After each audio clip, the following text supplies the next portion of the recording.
roads, re-advertise the gravel roads projects that we were having a problem with when after WTW went into liquidation.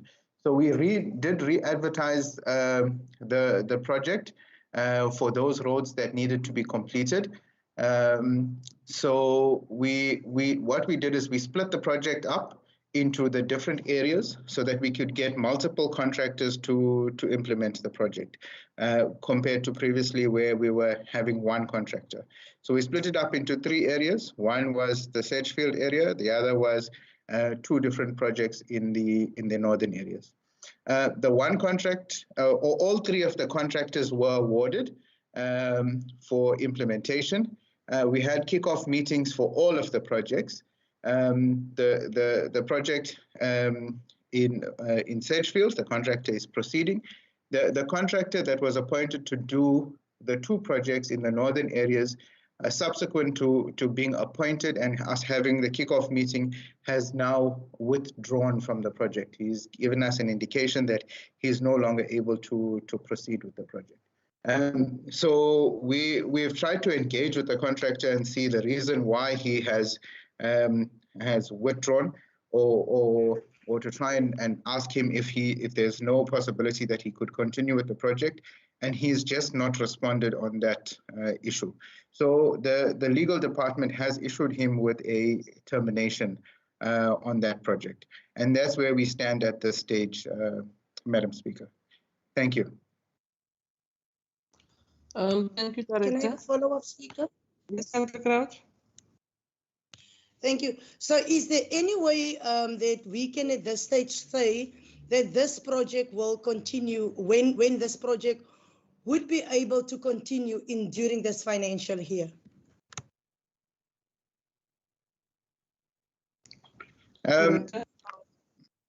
Thank you, Madam Speaker. Madam Speaker, we've sat with the legal department as well as the finance department to advise us on the way forward, because we need to get advice as to how to move forward to ensure that we comply with the regulations and not find ourselves on the wrong side of the law as well. And we've been advised that the process for that particular tender, because it has been awarded already, has been concluded.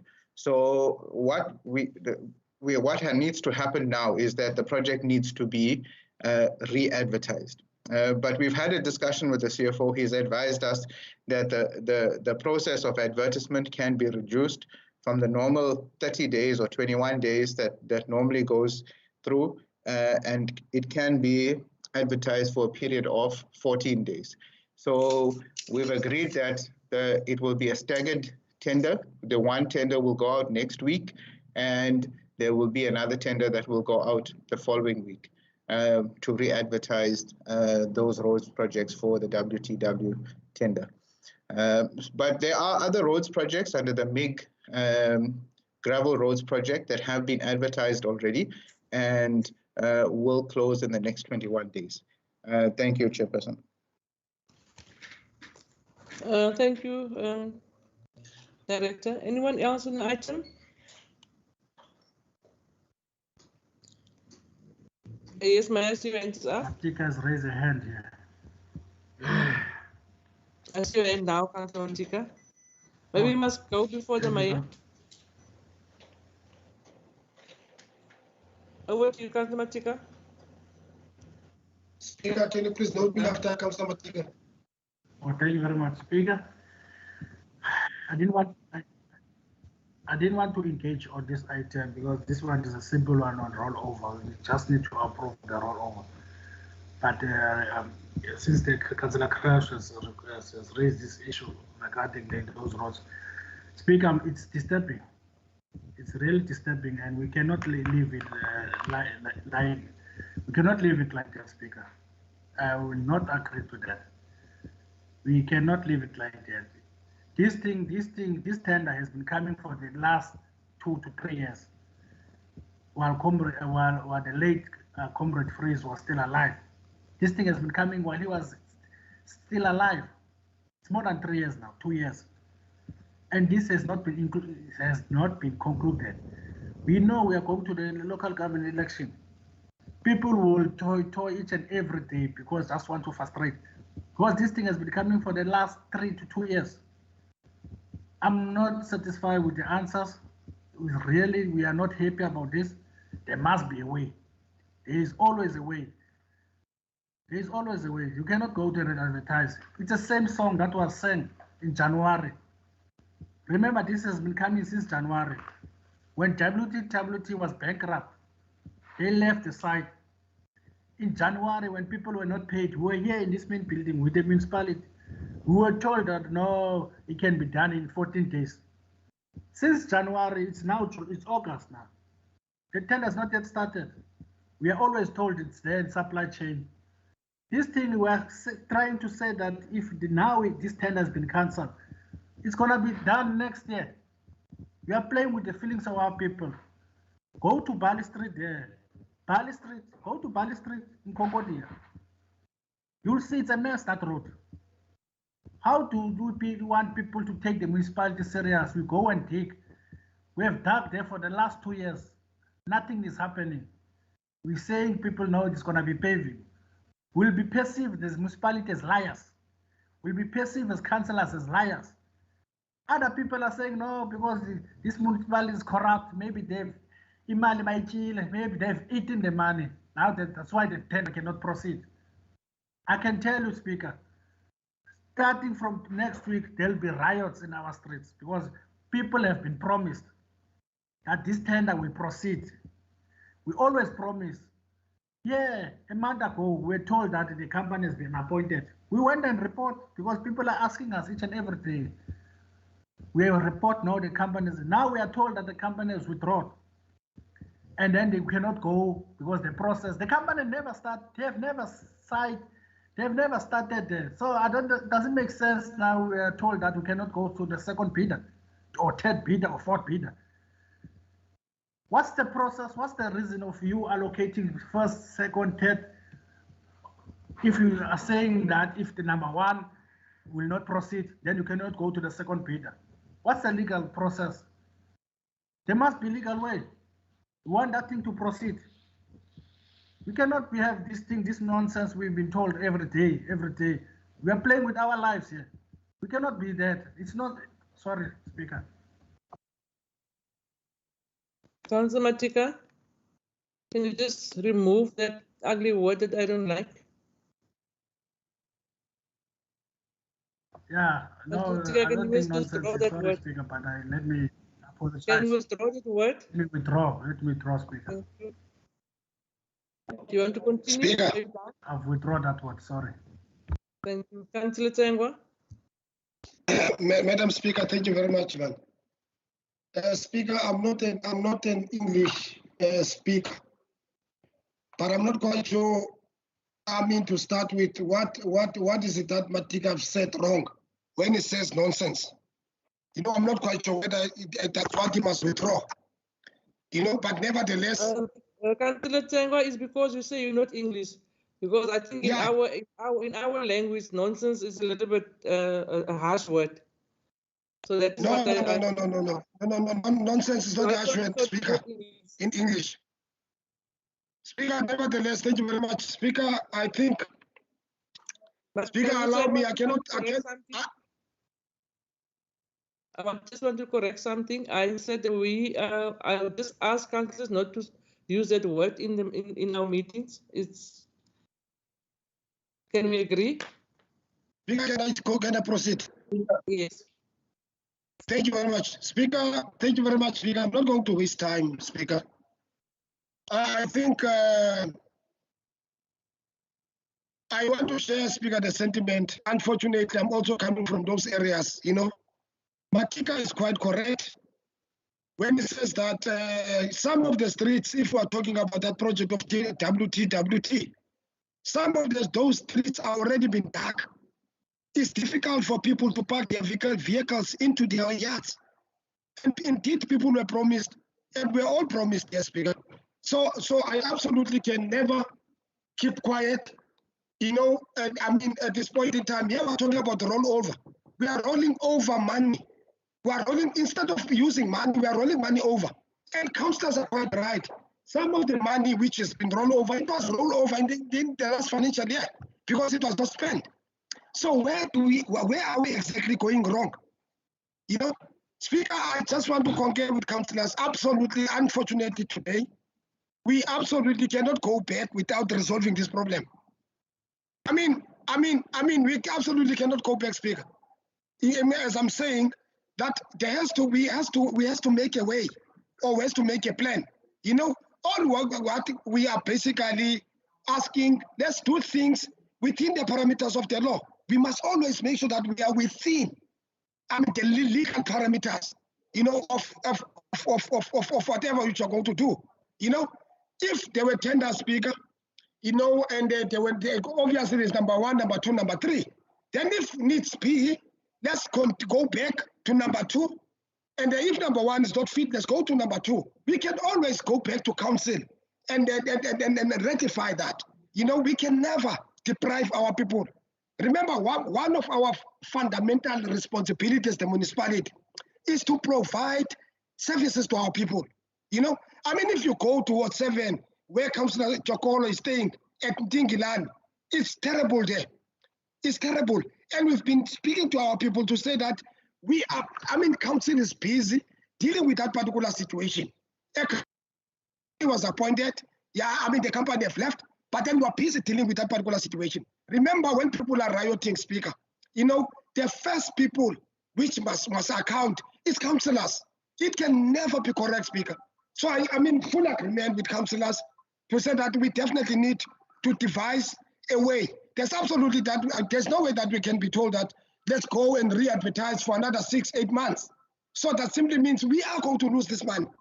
From where I'm sitting, Speaker, this is a grant funding money. Officials must just correct me. If this money is not being, we are going to roll it over. We are going to lose this money. And right across the country, there's municipalities who are waiting for those unspent money. From other institutions which are not being spent. This money is going to be taken. Then what are we going to say? You know, Speaker, in conclusion, Speaker,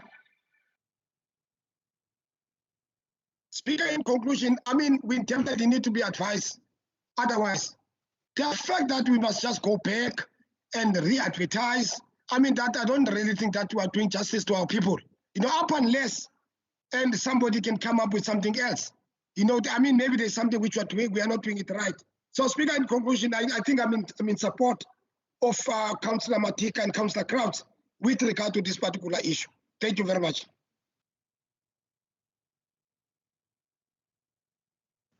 Thank you, Deputy Mayor.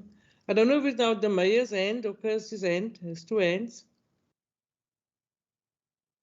Also mine, Speaker. Also my hand. Speaker, no. Kirsty, Speaker, the Deputy Mayor used Kirsty. Okay. That's why, yeah. So, listen, Speaker, I'll allow Councillor Nelson and Councillor Skosana and Councillor Tiokolo to finish before I make my comment. I'm prepared to do that. Councillor Zuko, Councillor Nezu. Councillor Skosana, I don't see your hand. Is your hand up? Okay, you can go, Councillor Zuko. Yes, my hand is up. Thank you very much. Thank you very much, Speaker. Speaker, I'm as frustrated as the previous councillors who spoke, Councillor Matika and the Deputy Mayor, about the project that they are talking about. But Speaker, we also can't take away the fact that Councillor Matika needs also to take some responsibility about this because he's the portfolio head of this directorate. If he was really serious about this, he was supposed to make sure that this project runs smoothly, or as promised. Coming here and shouting about nonsense doesn't assist us. He also needs to take some responsibility. So, Speaker, as we all frustrated by this, but we can't come here and shout to officials, whereas we as councillors, especially executive councillors as well, need to take responsibility for this. I just wanted to say that, Speaker. Speaker, just going to the recommendations, I think, Speaker, I think the mayor answered me that we really need to comply. I think we can move with the recommendations, but we are really concerned about the reasons. And I think the councillors are also expressing themselves now about the reasons for these rollovers. But I think, Speaker, I wanted to support that we move with the recommendation, Speaker. Thanks. Thank you, Councillor Ngezu. Okay, Chair. Chair. I'm worried Councillor Cholo the way you're talking about. Because Councillor Cholo is staying there, up there. He knows what's happening in our areas. I'm worried, really, the way he talks. Because now we talk like that, he's staying in town. We need the councillors that can stand for our people, not for themselves here. Because the way you talk now, you don't care because now he's a council already. No, we don't like that. Because all the councillors that is taking like on our areas, it can help us in this thing. Because we don't need the DAA, we need all our councillors to stay in our areas. Because this thing is not, we are not happy really about this one. When you tell us must keep quiet, now you say must keep quiet. No, man, Mr. Jogol, we cannot talk like that. And then no, keep quiet. I want to now, Speaker, Mr. Jogol, stop, please, man. I'm talking. Please, man. I'm raising a point of order. You must, when I raise a point of order. Councillor Ngezu, are you done? No, I'm not done. Okay, Speaker, we cannot tolerate this one. Because now our road is there. Because 2019, when I came here, we talk about this road till today, and then again, nothing happened. And we told people that we need the road is gonna fix it, but nothing happened. No, guys, man, we cannot tolerate. I think someone is sabotaging us here. Thank you, Councillor Ngezu. Councillor Skosana? Yes, I think the previous councillors, they talk the real thing here.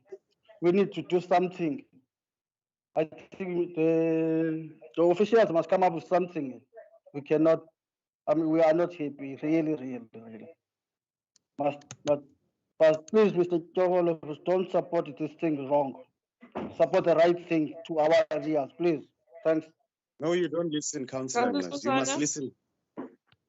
Councillor Skosana? Because I was not listening. I was fully there. Councillor Ngezu, you have done. Councillor Skosana?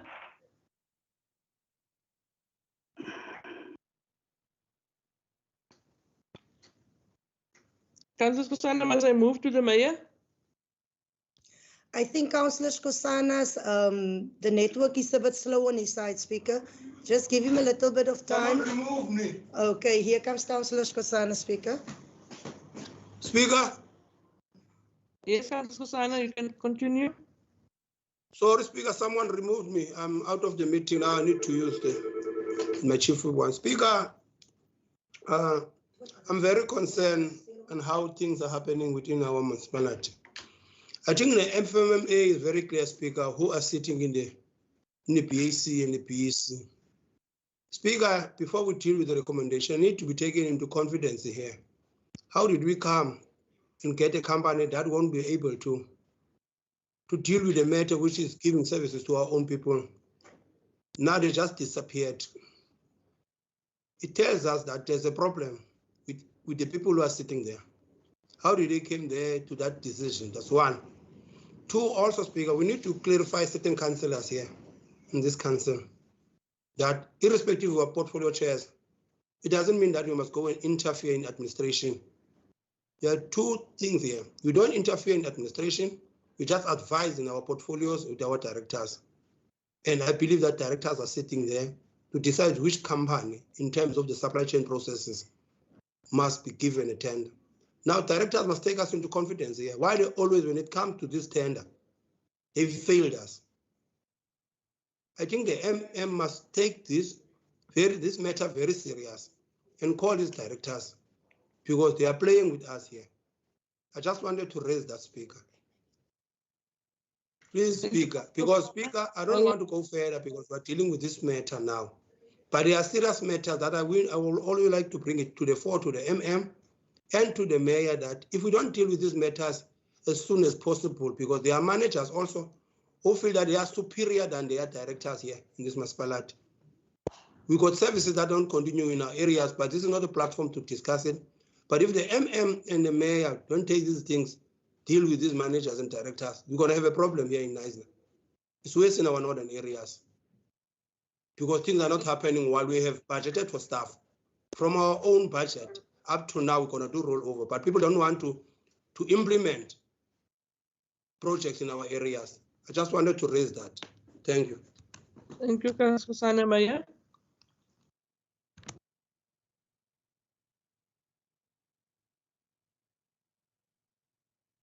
Is that an old hand?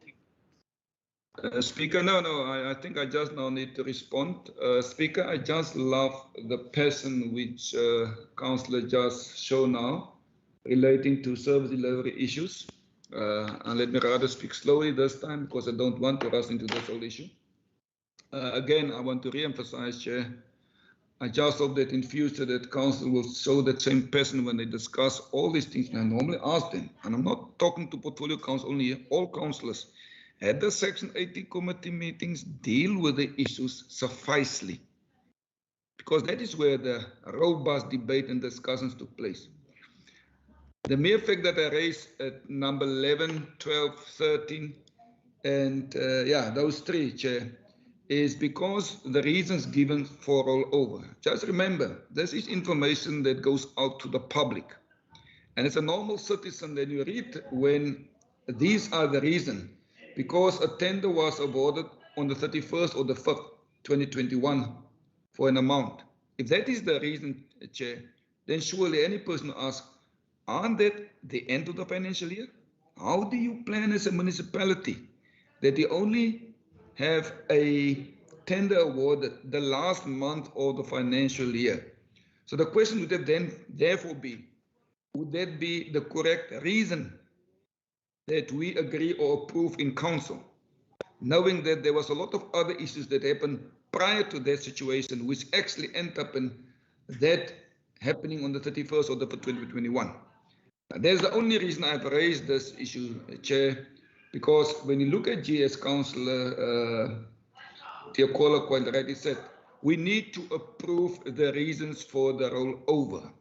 And I question that that could have been a good reason as a council to accept that you award a tender the last month of the financial year. Chair, just then further going, the other one which I didn't raise, but I normally have a question when we don't spend grant funding within a specific financial year and it's been rolled over. That should be a concern to all of us, that we receive money, we don't spend the money within the specific financial year. It could be that we receive the money very late, and for that reason, it must be rolled over to the next financial year. So, Chair, yes, coming back to the recommendations, Chair, the Act is quite clear that we need to confirm and apply to what it's said to us. And therefore, Chair, I would rather than again recommend to Council that we approve the rollover budget, the rollover adjustment budget of 2021-2022. Thanks, Chair. Thank you, Maya. Director, you was your hand up? Yes, Madam Speaker, but I just wanted to clarify something, but I don't know if it really makes a difference at this stage. But in terms of those projects, 11, 12, and 13, they were, in terms of the tender being awarded, for example, at 11, it was awarded for a value of 2 million, but we only had a small amount of money to spend in this financial year of about 400,000 rand. 12 was 4.9 million that we awarded it for, but we only had 600,000 to spend in the current financial year. And the one for 13 was for 5 million rand. We only had 650,000 rand to spend in that financial year. And that the reason that we had those small amounts to spend in last financial year is because it was a project that was meant to run over 2 financial years, starting in the last financial year and moving over into the current financial year. So it is only the money that we didn't spend in the last financial year that we are wanting to roll over into the new financial year that we were having problems with. And you can see of the three projects, the one only has 17,000 Rand to spend in the financial year because it was awarded and the contractor moved ahead. The other two we had problems with, and councillors are aware that when we wanted to implement the project, there was a concern from councillors that we must make sure that the contractor who's appointed has the financial muscle to implement the project. And we put that requirement into the tender based on the requirement that councillors gave us and the task that they gave us. And when we were wanting to appoint the two contractors or the two projects, we found that one contractor qualified to get both the contracts.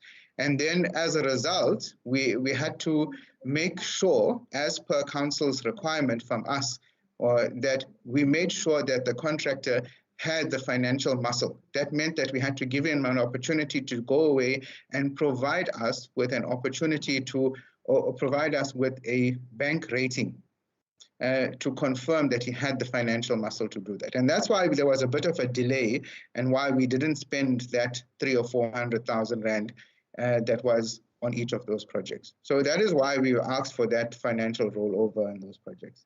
Thank you, Madam Speaker. I just wanted to provide that clarity. Thank you. Thank you, Director. Councillors, can we then go to the recommendation? On page 5, from A. Speaker. Agreed, Speaker. Thank you, councillors. Director, your hand is still up. I assume it's an old hand. Councillor, then can we go to 6.2?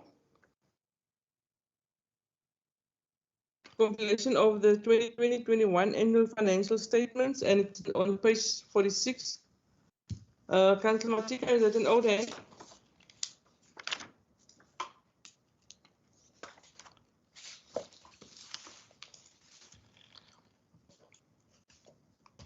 Councillor, we are on 6.2. All hands, the last.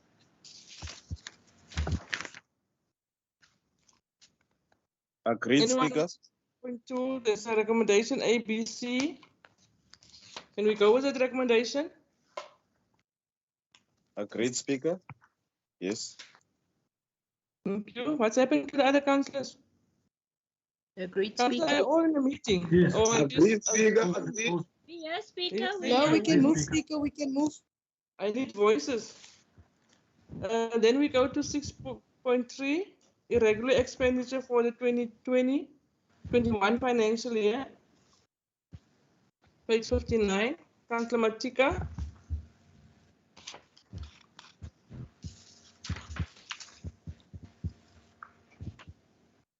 Councillor Matika.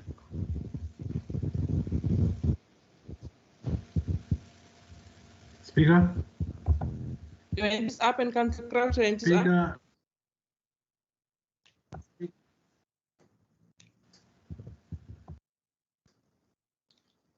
Councillor Matika, there's something wrong with your sound and you're unmuted. Councillor Crouch? Thank you, Speaker. Speaker, I am confused here. Of course, because my understanding is, Speaker, and you were also a previous MPEC chairperson, so maybe you can advise us here. When an item comes from MPEC, it should first come to council, then council recommends to MPEC, then MPEC comes back to council. Can you I just need some clarity on this one, Speaker, because I'm totally confused here. That items go directly to MPEC and then it comes to council. Because this item was supposed to be first tabled to council. If I can get clarity on that one, thank you, Speaker. Thank you, Councillor Crouch. Councillor Luzuko, and then Councillor Matika, your hand is up. There's something wrong with your sound. Thank you very much, Speaker. Speaker, I think listening to what Councillor Crouch has just said, now I think it would be it would assist to have the MPEC chair briefing us on this, and maybe the CFO. I think it is important, Chair, for us not to waste time. I think we're going to ask questions that will be maybe answered by the briefing.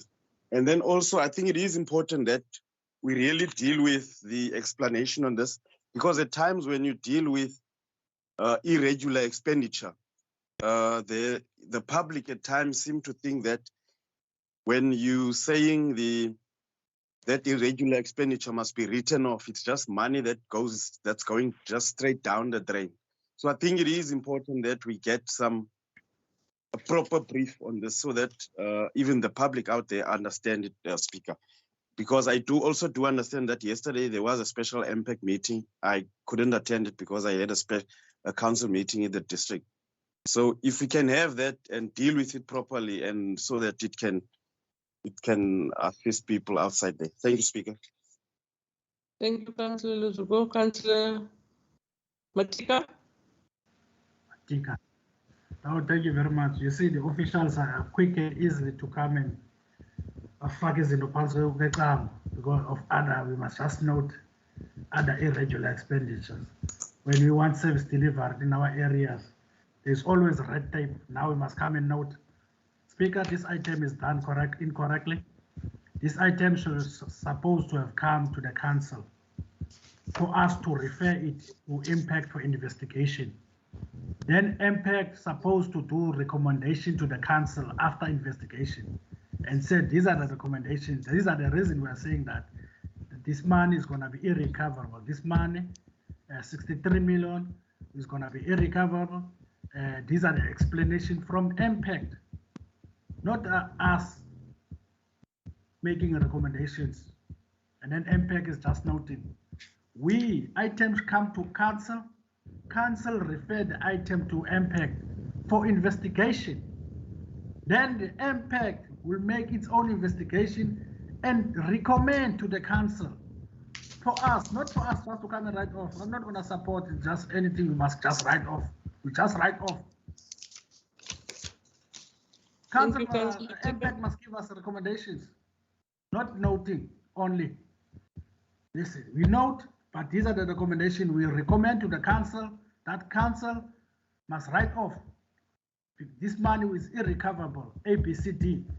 Then we come and note here. Thanks, Councillor Matika.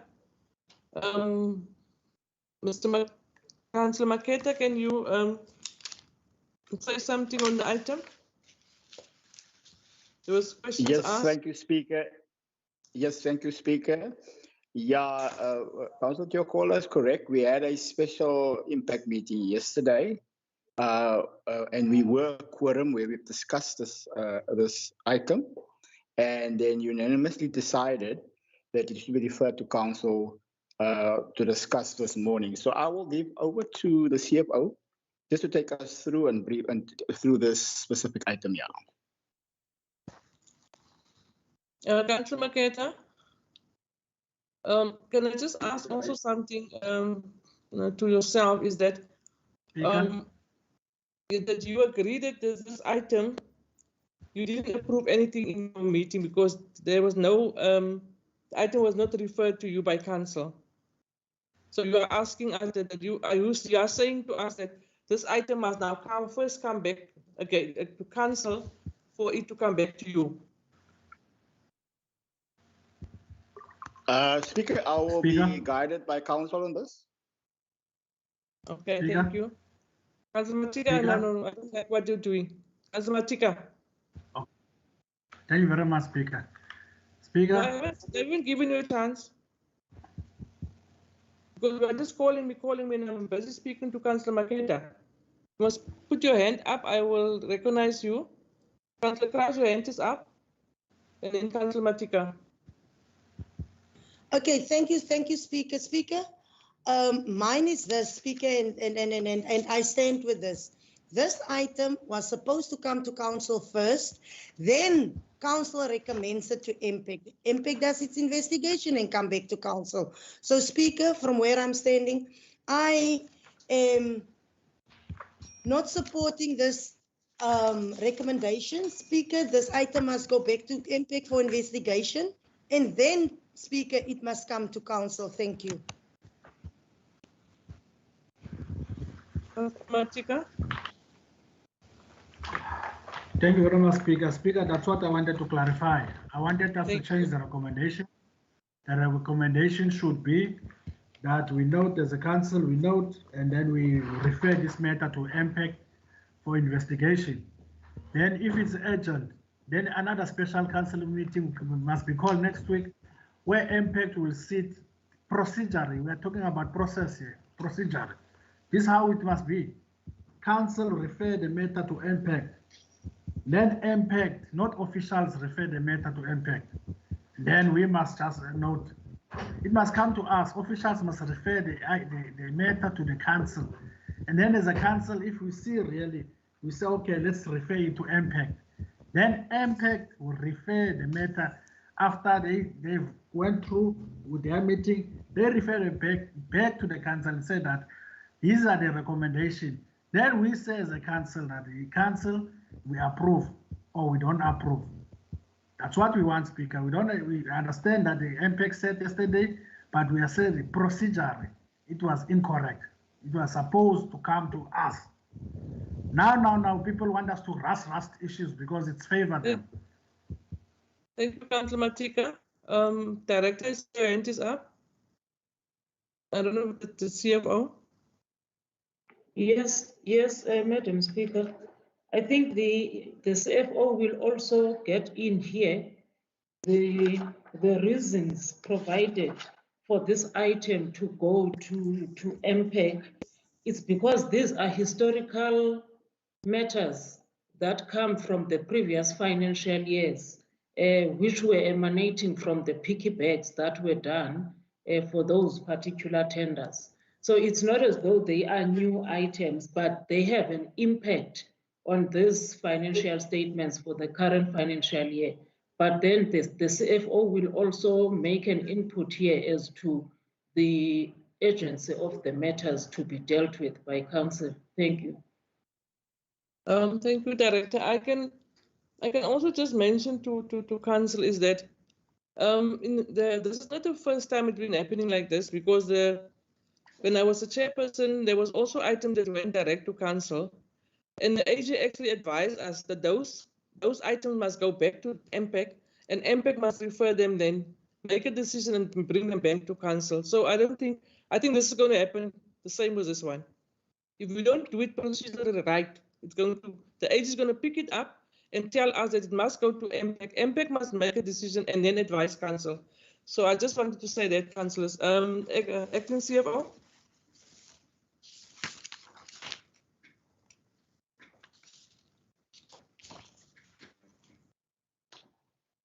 Thank you, Speaker.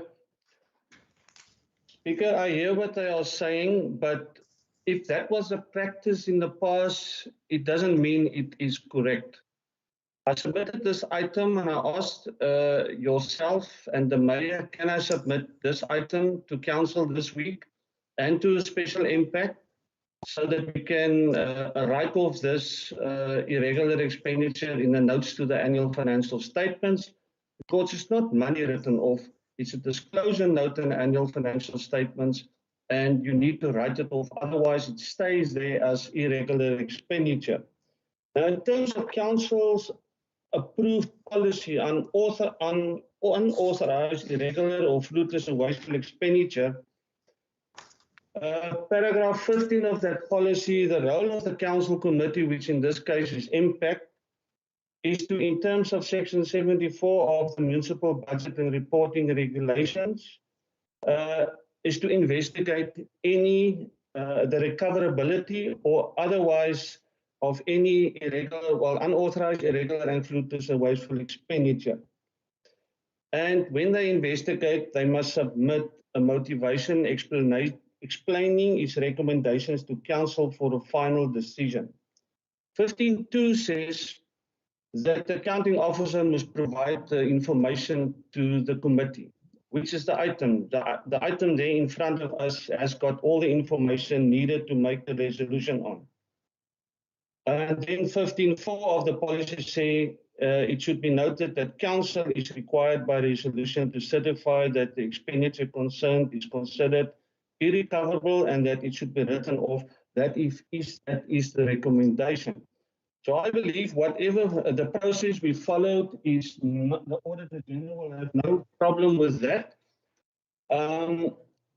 It was at the special impact yesterday, and I also explained, and if you look at the recommendation only say that you note the irregular expenditure.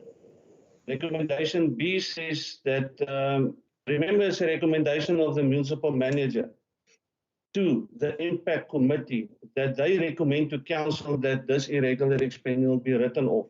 And C&D then becomes the actual council resolution. But I will have no problem if you don't want to approve it today, if you want to refer it back to the impact for investigation. All I will do in the note to the annual financial statements, I will remove the 61 million and it will show in our annual financial statements that our unresolved irregular expenditure will amount to about 150 million, which was the case in 2019. Last year, we brought it down to 56 million. And if we approve this, it will go down to 54 million. But if council don't want to approve it, it's fine. I will just take it out of the notes to the annual financial statement. Thank you, Chair.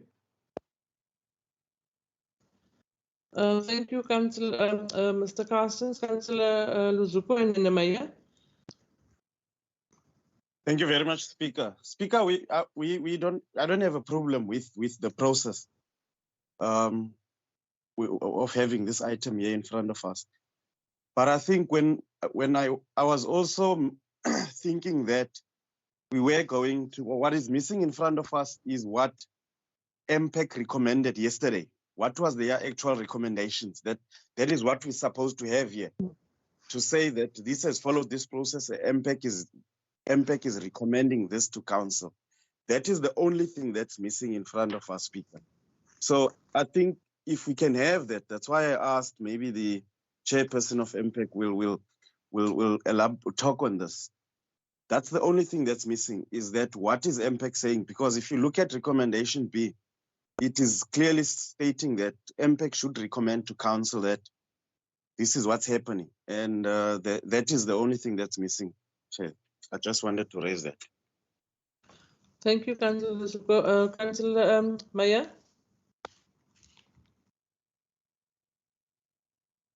Thanks. I'm not quite sure. I saw the end of the audit committee members more than once, so I'm not quite sure where he wants to add something before. Mr. Prince, you can.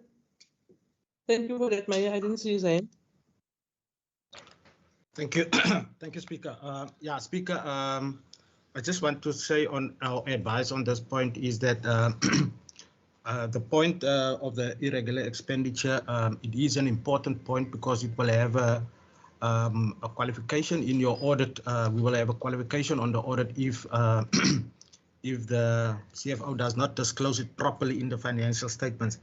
I wanted the CFO to explain to council the impact of the write-off of the irregular expenditure, because when he explained it yesterday to MPEC, I was attending that meeting. When he explained it, there was a section in which he explained that the municipality received the goods and the services. There's no financial implication or financial loss for the municipality. However, it is irregular expenditure because of a technical non-compliance in terms of the legislation, which was misinterpreted or is being confused by the municipality and National Treasury. I actually just wanted the CFO to explain that also. Maybe that will bring more clearer light for council to and the councillors to understand why the item is brought to council today. And secondly, the other point that I want to stress out it will result in a non-compliance in the financial statement, and it will bring an audit finding. Thank you, Speaker. Thank you, Mr. Prince. Maya. Speaker, yes, thank you. And I think Mr. President Thompson was going to start with Speaker. On page 52, it was quite clearly stated on our minutes, on the agenda. The last paragraph there, clearly, the municipality suffered no losses since the service procured was delivered. The municipality clearly received value for money spent on the service procured.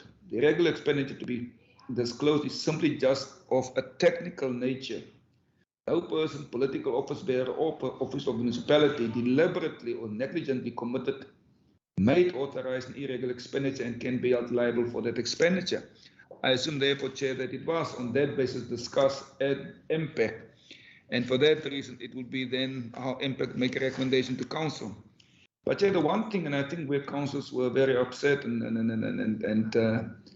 I think that Jack, to some extent, want to address that thing, how we procedurally deal with these things.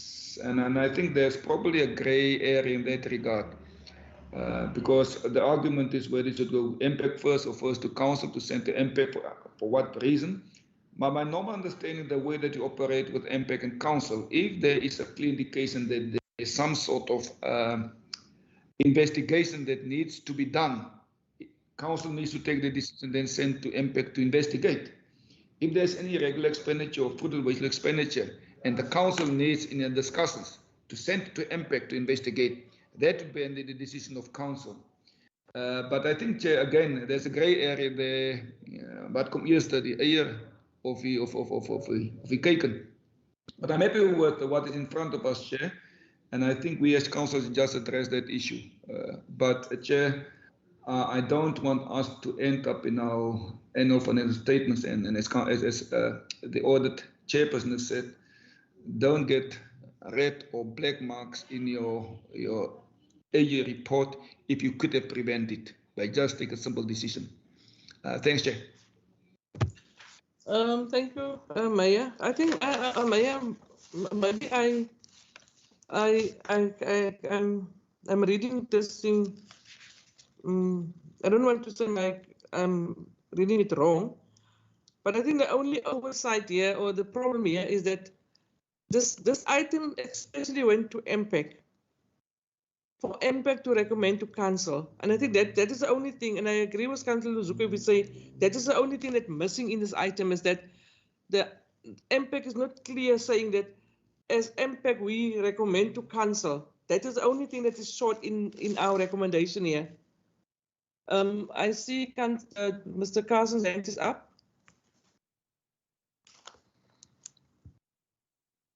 Thank you, Madam Speaker. Madam Speaker, recommendation B clearly says it was a recommendation by the MM to the MPEC that MPEC recommend to council that the disclosed irregular expenditure be written off.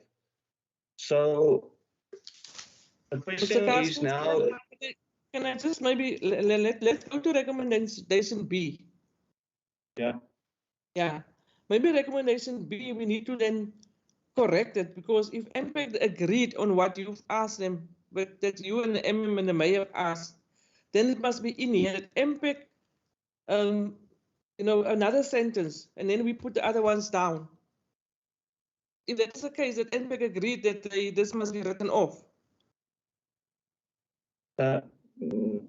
Madam Speaker, recommendations A, B, C, and D was accepted by MPEC yesterday. But that needs to be confirmed because there's no minutes here. That needs to be confirmed by the chairperson of MPEC. I cannot do that. That's all I want to say. But it reads, council can resolve. B, that the municipal public committee recommended to council, not recommend now, recommended to council, and C and D is in the actual write-offs and the amounts involved.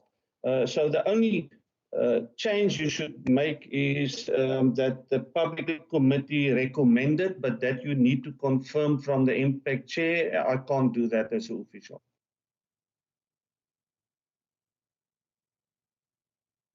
Thank you. Can we get the legal department in here?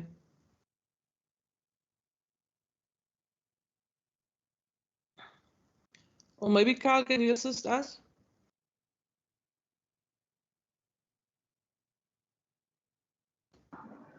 Chairperson, sorry, I'm speaking to myself here.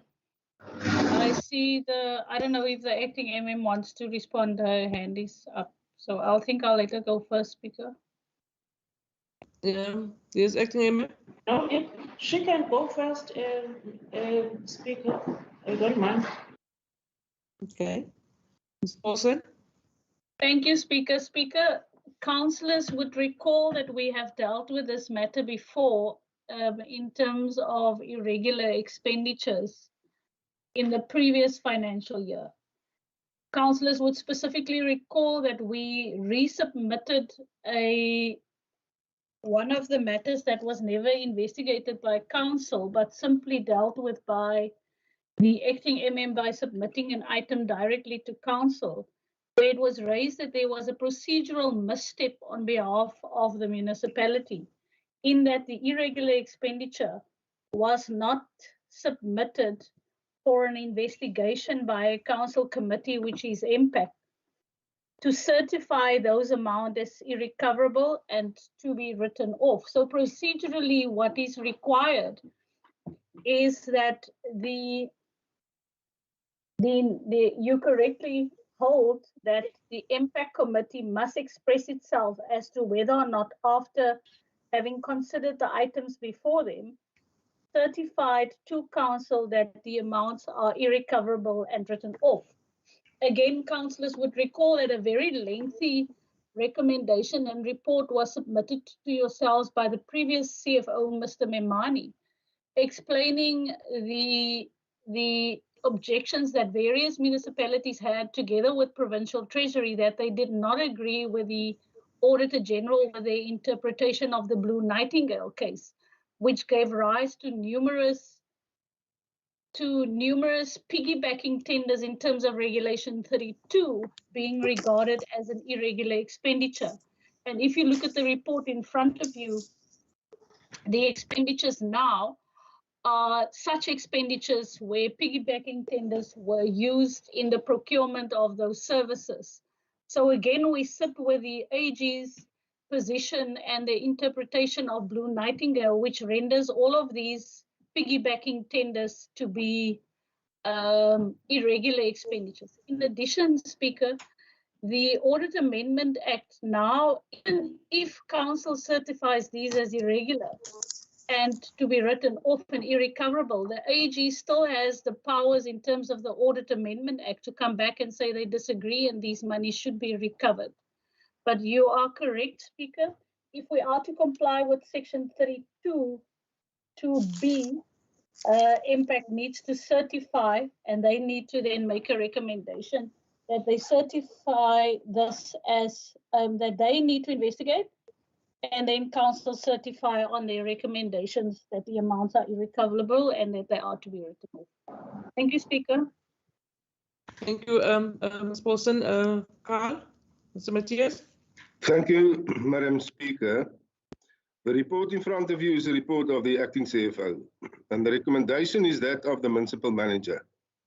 Now, seeing that we had a meeting yesterday and the agenda of this meeting were submitted to you and to other councillors before MPAC had its meeting of yesterday, I would suggest that the acting municipal manager consider revising her recommendation on page 63 as follows. A, that the report on the disclosed irregular expenditure that occurred in the 2020-21 financial year, which was submitted to MPAC on the 24th of August 2021, be noted. B, that it be noted that the Municipal Public Accounts Committee recommended to Council that and what follows. Then you acknowledge the fact that it served before MPAC yesterday and that MPAC indeed recommended as stated in C and D. I think you might consider that. Thank you. Can I also maybe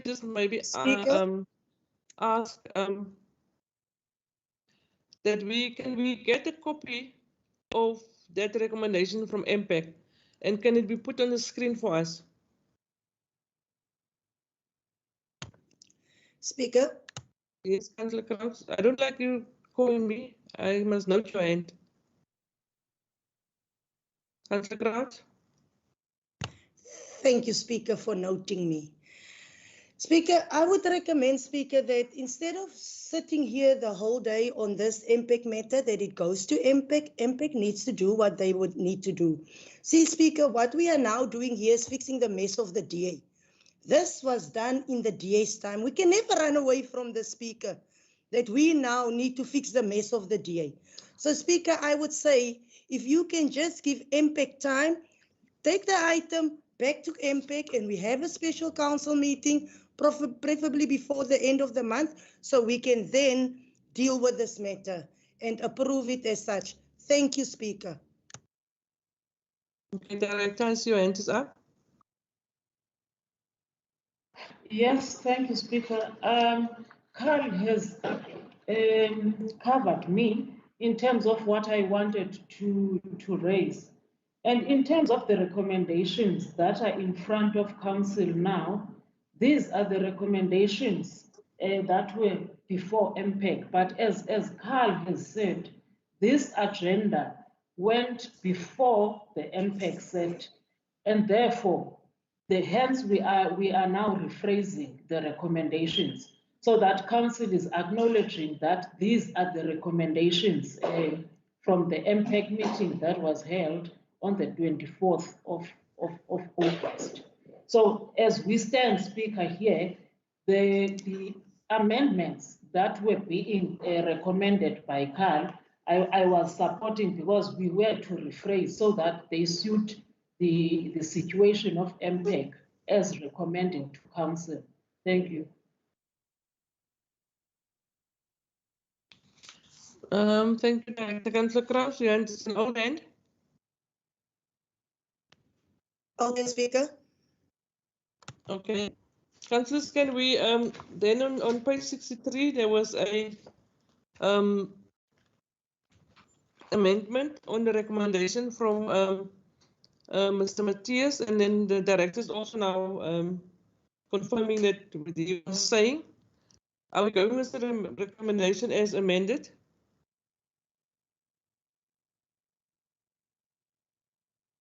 Yes, Speaker.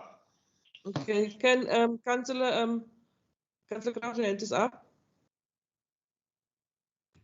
No, thank you, Speaker. I still believe that it should be MPEC's prerogative to sit and make their own recommendation, and not us as councillors sitting here in administration compiling recommendations for MPEC. And that's why I strongly feel, Speaker, that this item should go back to MPEC. Let MPEC do what MPEC needs to do best, and then come back to council. Speaker, I do not believe that us now doing this rush things, and this is where some of the problems come in, because we do everything rush, because we need to fix the messes of previous people. And then at the end of the day, we burn our fingers. So I think, Speaker, we need to think seriously how we do things here. I would recommend that this thing go to MPEC, give MPEC the time so they can sit and scrutinize this, and then come back to council and give us a proper recommendation. Thank you, Speaker. Thank you, Councillor Kraut. Can I ask the CFO, because we are going to have a special council meeting, CFO, again.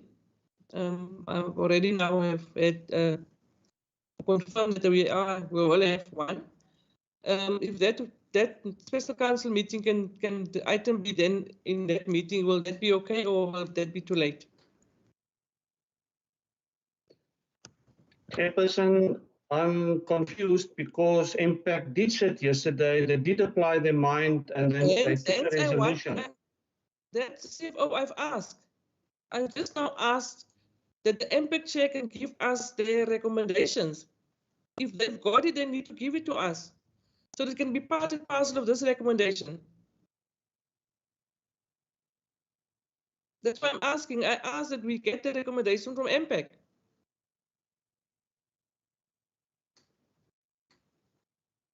Director, can you give us direction here? Because I need, for us to approve this, we need those recommendations that came from MPEC.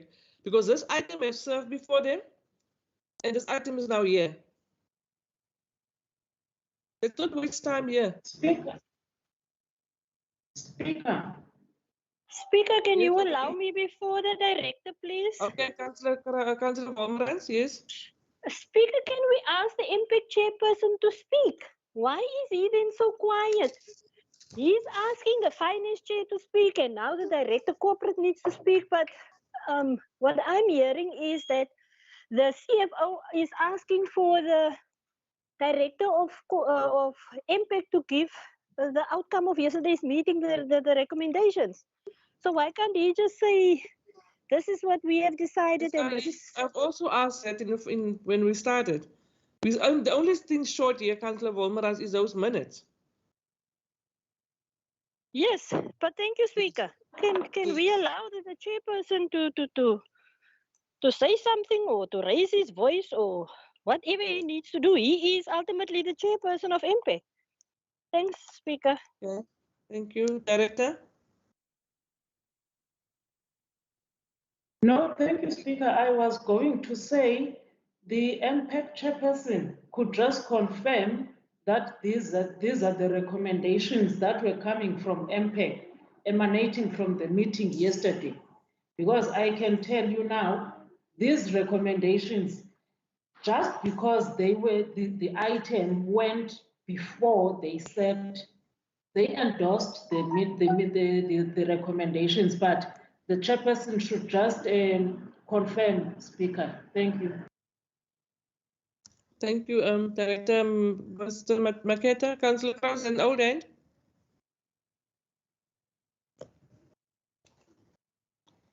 Okay, Councillor Maketa. Sorry, Speaker. Speaker, if a council wants the minutes, I would really ask the director to submit the minutes of the meeting yesterday in terms of our recommendation. Okay. Speaker? Yes, Councillor Matika.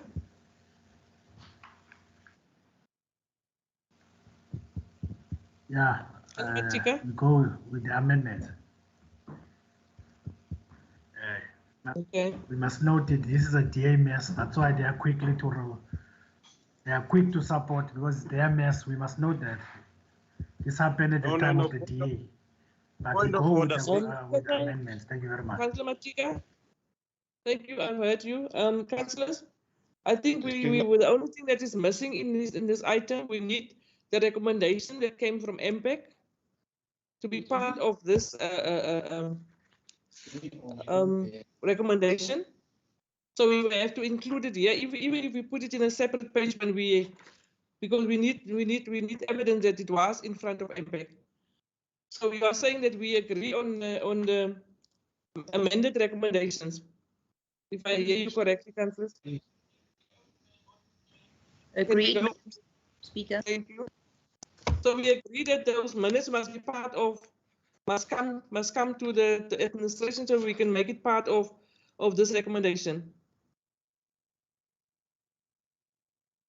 Agreed? Great, Speaker. Thank you. Then, councillors, we are on 6.4, 2022-23 IDP review and budget time schedule. And there's a recommendation A and B. Councillor Kraus.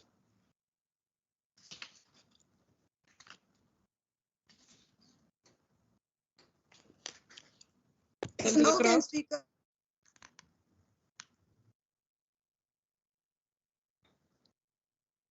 Okay, councillors, we have got an A and a B, and B is saying that we need to approve the IDP and budget review for 2022-23.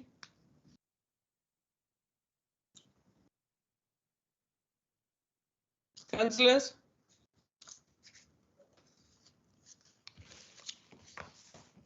Councillor, do we approve? Speaker, we can go with the recommendations. Thank you. Thank you. Maya? Maya, can I just ask, I'm not asking on the item, because this is also your process.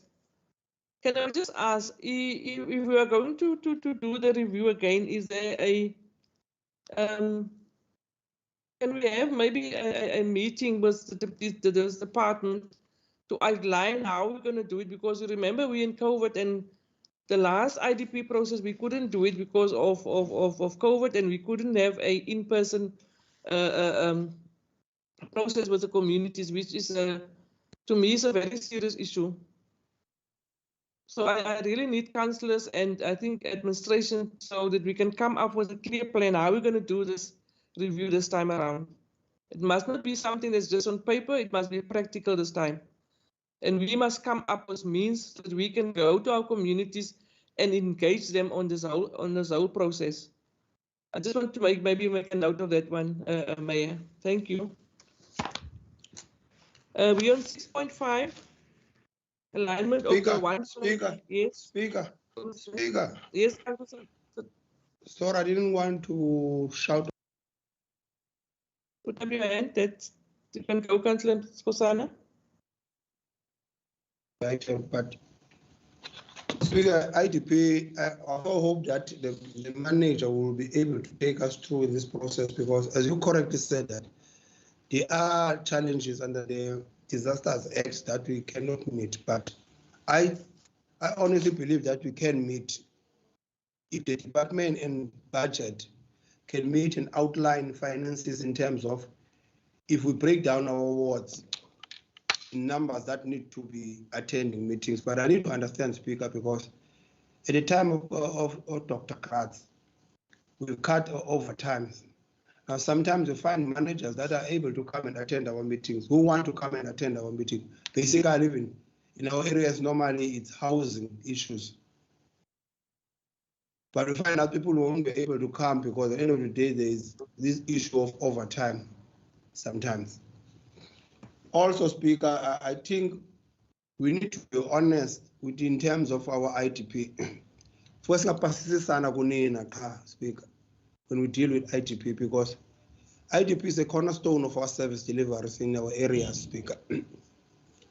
I'm speaking worried here, Speaker, because we don't monitor our IDP as much as we want to monitor it. And our departmental heads or directors don't take our IDPs very serious or our priorities very serious. I think the manager of IDP should follow that and give us reports in all our Section 80s, that reports that speak to our IDPs, even in council. I hope you are supposed to speak here also, because we've got priorities that never been met by this municipality. And we've been like crying babies here. That's the reason sometimes you find our IDP people don't want, when the officials are there, they don't want them to leave the meetings because there are outstanding issues that were then at the time of the of former councillors before our time, 2016. And now we always rely on this thing of wanting to hide things by saying that let's review the priorities. We must stop that, telling people that we must always review as much as legislative, but it's wrong. At least out of 5, we must at least meet 2 priorities in a ward. Even if it is provincial or national priority, but at least there's intergovernmental issues. We never receive a report here who's in intergovernmental dealing with it. Like, the reason I'm raising this, Speaker, I'm raising it with a bleeding heart in terms of, we've been speaking about the school for years now for Ward 3. For years, Speaker, for years. Some councillors are not even coming back in the next term, in October. We're speaking about this thing of a school in Ward 3. But we always say legislatively, if the priority is there, it must be met. There are ministers, there are MECs. We must stop just paying people for the sake of getting their payment. For me, I think that we need to take the issue of IDP very serious. Thank you, Speaker. Thank you, Councillor Susana. I think we will arrange those meetings between IDP and public participation with councillors. Councillor Matika, is that an old hand? Okay, councillors, can we move then from that item? We on 6.5 now. The one plan of metros and districts.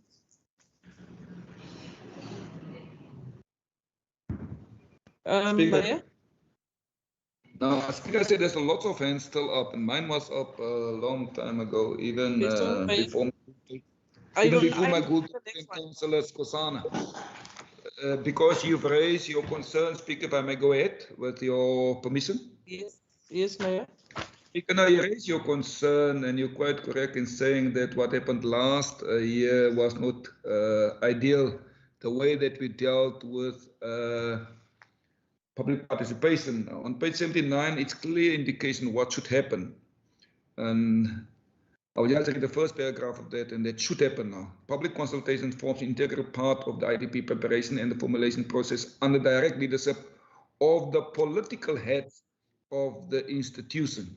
So it's quite clear. As political heads, we need to take the direct leadership in the way that we had or deal with the public participation process.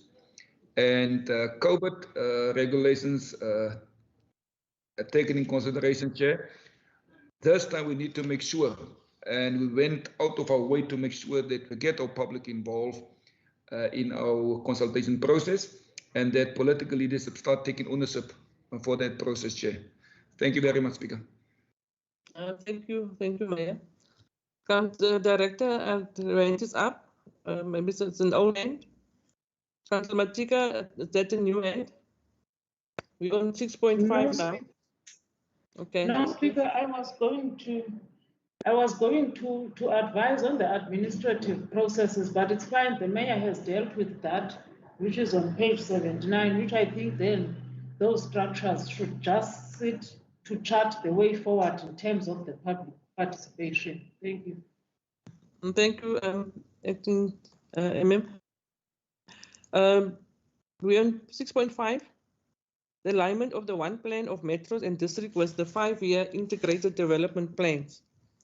Councillor Matika, your hand is up, unless it's an old hand.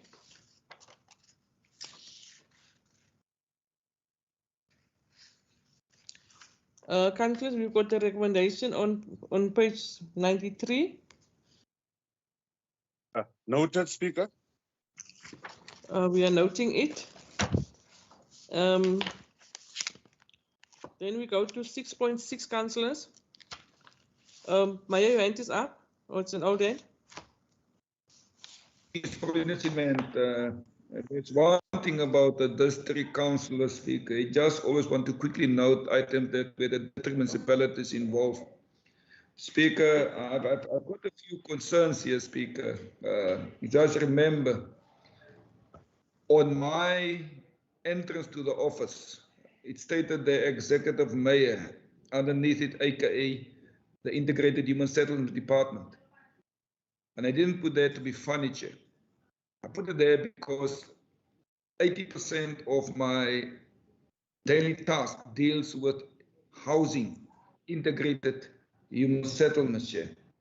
And I need to understand, it's quite rightly stated there at the top that the Cabinet approved the DDM as a government approach to approve integrated planning and delivery across the 3 spheres of government, with district and metro spaces as focal points of government and the private sector investment. Now, Chair, I will be the first person to say it's a very good idea if the executive mayor of the district municipality will be able to take this, aka from my office, Speaker. But knowing the processes, I know it's not going to happen, Chair. Local councils will still have to stand up in front of their constituencies and in public meetings, in front of committees, to respond to housing issues, Chair. So I'm not quite sure, Chair, where this one plan will actually deal with that issue and how we will fit in. Chair, when I look at the recommendation, Chair, it's just for the sake of being noted. I think it should be dissected and discussed thoroughly within this the Section 80 Committee, Integrated Human Settlements Department, Section 80 Committee, so that we understand what are we talking about here. At this moment, Speaker, with all due respect, I'm a bit lost in housing and how it's going to be dealt with in future. So I would suggest, Chair, that it's part of the recommendation that we refer this to the Section 80 Committee for thoroughly discussing. Thank you. Thank you, Mayor. Councillor Matika, as your hand is up, and Councillor Skosana.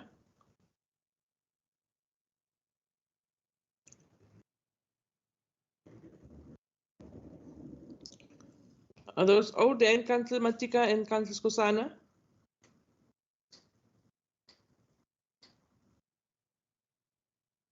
Speaker, I'm waiting for Councillor Matika, then I can speak. Oh, I see withdraw yourself. Speaker, I cannot agree more with the mayor. I think we need to have someone who can do presentation in a section 8 regarding this.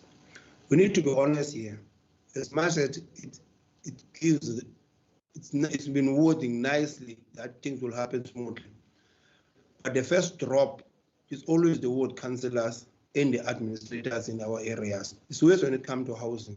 We know how Naisna is, Naisna and Pito for that matter. Pito is also now in the same path that like to close N2 when it comes to housing. I think we need to deliberate this into length within our section 80 so that we know where we are as Naisna. On top of that, Speaker, to add more is that after that, if we agree as council that we're gonna go with this model, then we need to have a line of communication that inform our communities in terms of that what is going to happen now going forward in terms of our housing projects, so that people might know from then that what steps they must take when there's housing related issues in their wards. Thank you, Speaker. Thank you, Councillor Skosana. So can we go with this? Can we note this recommendation? Yes, Speaker. Mayor want you, Speaker. Speaker. Yes, Councillor Skosana. Mayor said, Speaker, leave Luzuko and Mezu. We need to have something that says that we're going to take it to a section 8. It must be written in black and white so that we can check when we deal with our execution plans that the matter brought into the section 8. Because if we just note it now, it's just going to lie there somewhere at record or wherever, then we won't deal with the matter anymore. Then when we face problems, then we will remember that, hey, it's a telling them section 8. But if we can have it in writing so that ourselves, when we address or report back to our constituencies, we'll be able to have something in black and white saying that this is what we said in a meeting. Thank you, Speaker. Councillor Zuko. Thank you very much, Speaker. Speaker, I don't have a problem with maybe councillors wanting to engage more with this plan. I'm just worried that we refer to a certain section 8, whereas this plan involves a lot of it actually cuts across. It's not only one directorate. I would, if council agrees, Chair, I would, when I speak, I would maybe then suggest that we maybe look at maybe having a presentation, maybe at the MACO if the mayor allows it, or maybe at council, whereby maybe we will be able to engage this. But I'm worried if we're going to refer it only to one section 80, whereas the issues here cuts across. It's not only, for an example, human settlements. It cuts across our directorates. That's what I would propose, Speaker. No, thank you. I think we can take it to a workshop, and then we can have that presentation within that workshop. Councillor Skosana. Speaker, I'm glad that Luzuko listen clearly to me. I'm happy that they support me, that we can even take it to a workshop process. I'm happy that we're in the same boat today. Thank you, Speaker. Thank you. So we have an amendment on the recommendation that would be taken to a workshop, and we will then get the presentation within the workshop. Do we agree, councillors? It's fine, Speaker. Okay. Fine, Speaker.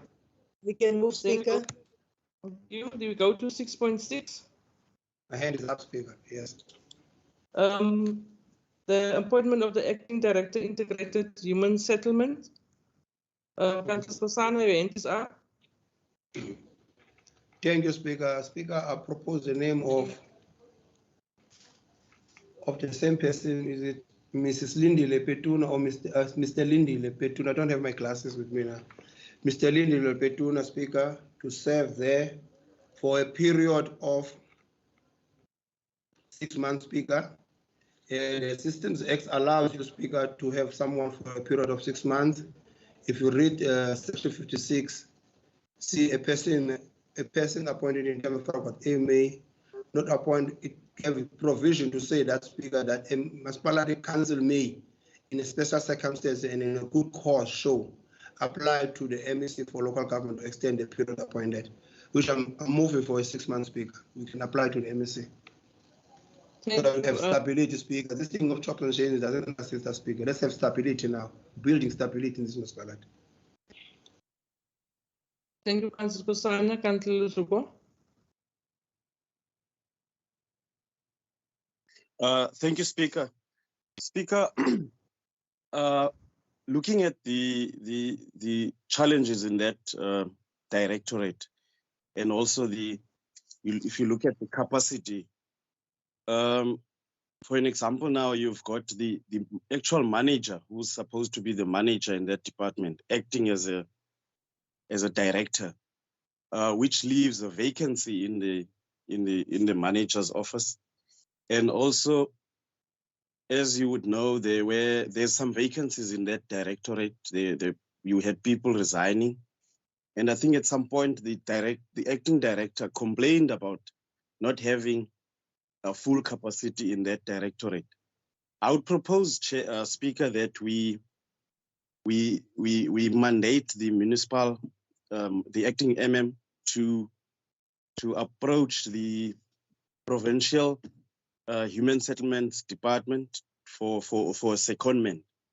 I have had some conversations, Chair, with the Human Settlements Department, where they said they've got capacity, they've got people who have got skills to assist this municipality. And I think that will assist, Speaker, looking at the situation that we are in at that directorate. Therefore, Chair, I would propose that we go that route of asking for secondment from the provincial department. Thanks. Councillor Kosana, you want to still up? Speaker. And the Deputy Mayor.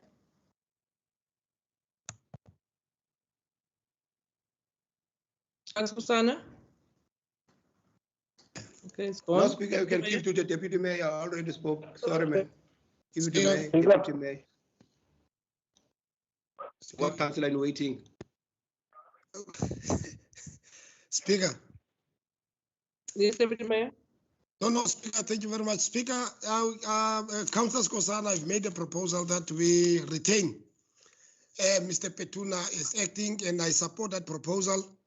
And I'm sure part of our challenges within Councillor Chokolo, within Department of Integrated Human Settlement, we are going to be able to resolve those problems, including those Spolanyana challenges which we are having with supply chain and so on. But I think for this particular item, I think I support the proposal made by Councillor Kosana that let's retain Mr. Petuna. Thank you very much. Thank you, Deputy Mayor. Councillor Chokolo, are you making a counter proposal? Is that your counter proposal? Yes, Speaker, it is. Have you got a seconder for your proposal? There's a hand, Speaker. I believe it. Speaker, it's in my hand. Councillor Speaker, Ngezo. my hand. And then Councillor Sabah. Councillor Ngezo, and then Councillor Sabah. Speaker, sorry. The support is Councillor Kosana. Councillor Sabah. It's Councillor Loeb, Speaker. No? The Speaker, my hand is not up. It's Councillor Lopez. Oh, Councillor Loeb. Thank you, Madam Speaker. Yes, I would like to second the proposal of Councillor Chokolo. Thank you. Thank you, Councillor Loeb. Councillor, we've got two proposals on the table. One that we appoint Mr. Petuna to act for 6 months, and the one that we must ask provincial government to second someone to the municipality. Can we start it this way, that those that agree with the, not agree with the recommendation in front of us, of Mr. Petuna, the name is put in there, and those that goes with the recommendation made by Councillor Chokolo, that we go to provincial government. Councillor Bester. Thank you, Madam Speaker. I go with Councillor Chokolo's recommendations and against the current recommendations. Okay, thank you. Councillor Crouch.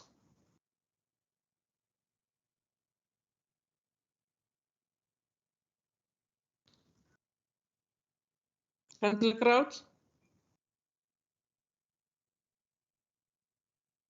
Okay, Councillor Davis. We'll come back to Councillor Crouch. Madam Speaker, can you see me?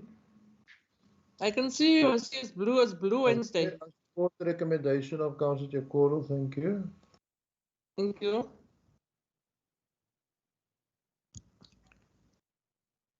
Councillor, I support the recommendation made by Councillor Kosana.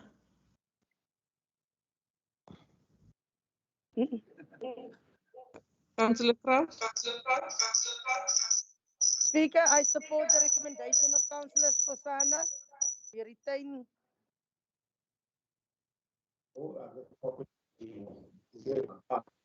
Councillor Pinana. Speaker, I support the recommendation of Councillor Chokolo. Thank you. Councillor Maketa.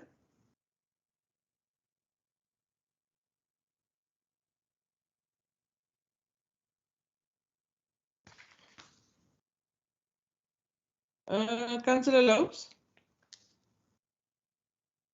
Thank you, Madam Speaker. I support the recommendation of Councillor Chokolo. Thank you.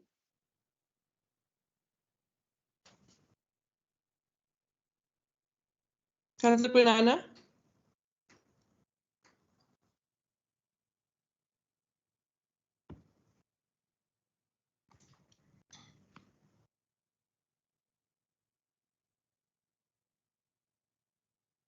Councillor Pinana.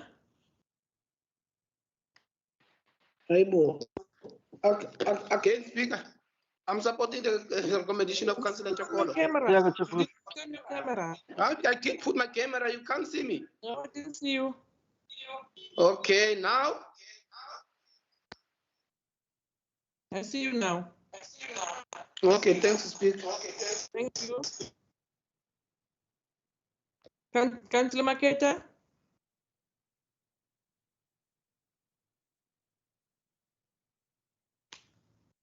Councillor Maketa. Councillor Matika.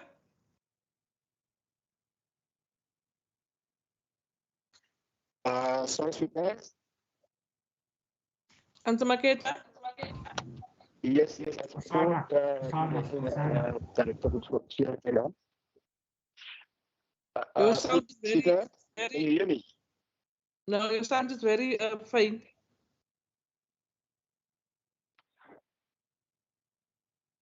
Yeah, the reception is a bit bad where I am. Yes. I'm just using. Yeah, I support that Director Petuna carry on. Thank you, Councillor Maketa. Councillor Matika.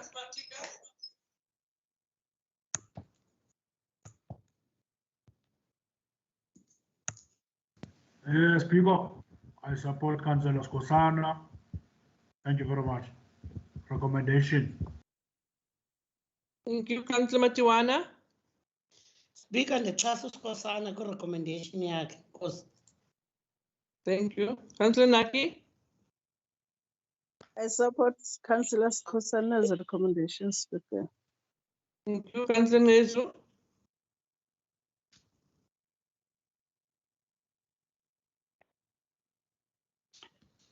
Tambalos Kosana, Speaker. You put on your camera. Thank you. Councillor Sabah. Sorry, Councillor Opperman.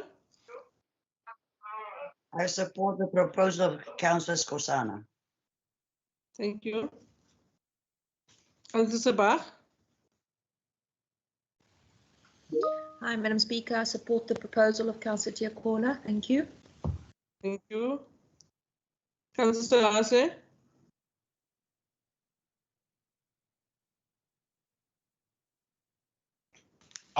Speaker, I support the Councillor of Ward 3, Councillor Skosana.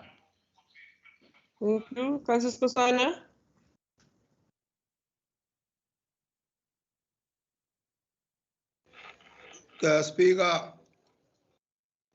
Speaker, can you see me? Yes, Councillor Skosana. Yeah, we are, Speaker, I'm moving with what I've raised. Abantu bafuna all the people want houses out there. Thank you. In our Councillor areas. Struba. Speaker. Speaker, can you hear me? Yes, Councillor Struba. Speaker, I'm supporting Councillor Chakolo. Thank you. Thank you. Councillor Rengwa.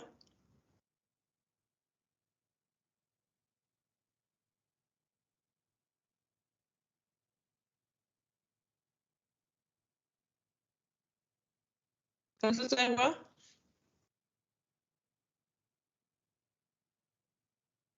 We move. Councillor Chakolo. Speaker. Yes, Councillor Rengwa.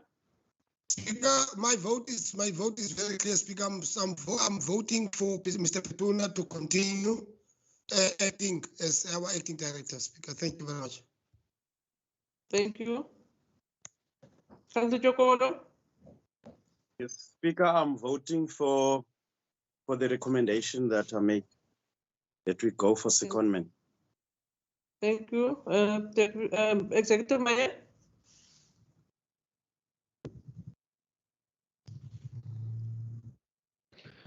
Speaker, I've learned my lesson with secondments from province. I would therefore not support that and support my comrade Councillor Kosana's proposal, Speaker. Thank you. Thank you, Mayor. Councillor Van Asberen. Sorry, Councillor Weideman. I support Councillor Tikolo. Thank you. Councillor Wolmerans. Speaker, ek ondersteun Councillor Chakolo se voorstel. Thank you, Councillor Wolmerans. Councillor, thank you. Carl, can you give us the outcome of the voting?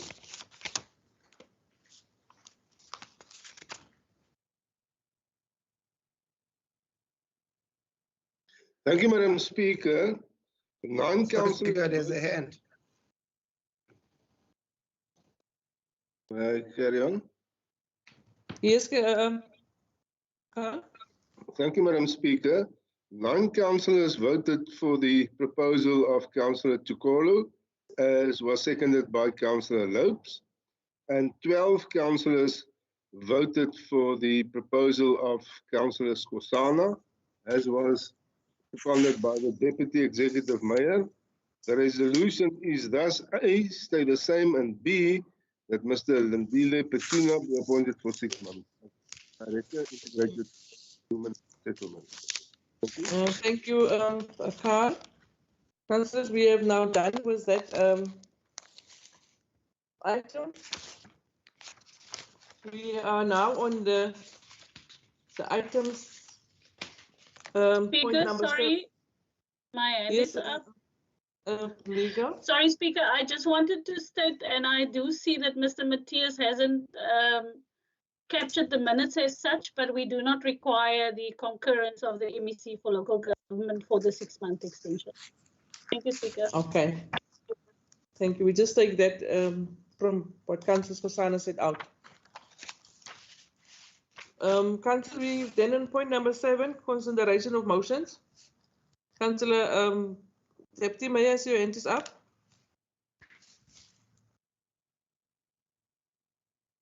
And Mr. Alden? Speaker, May I raise your hand? Alden. Okay.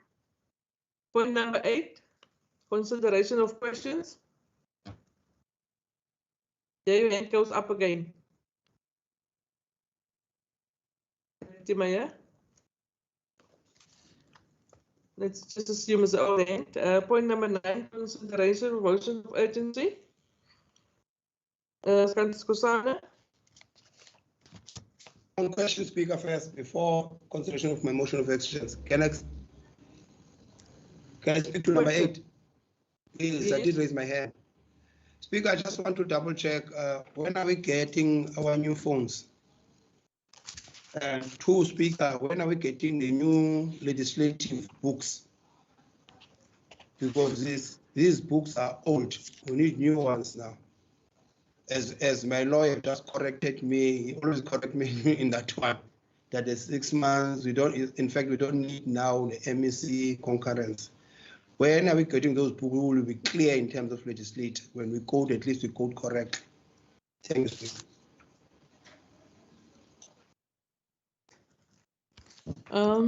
Anyone want to Councillor Wolmerans? Speaker, thank you. Mine is not a question. If you will allow me, I just want to say thank you to the director, Pravir, for fixing the street light here in front of my house. But I hope it's not only this light that has been fixed after the Section 80 that was held earlier in the week. So thank you very much for that. Thank you, Councillor Wolmerans. I'm glad that we are not just seeing negative in this municipality, but there's also a lot of positives out there. Can someone answer the issue of the phones?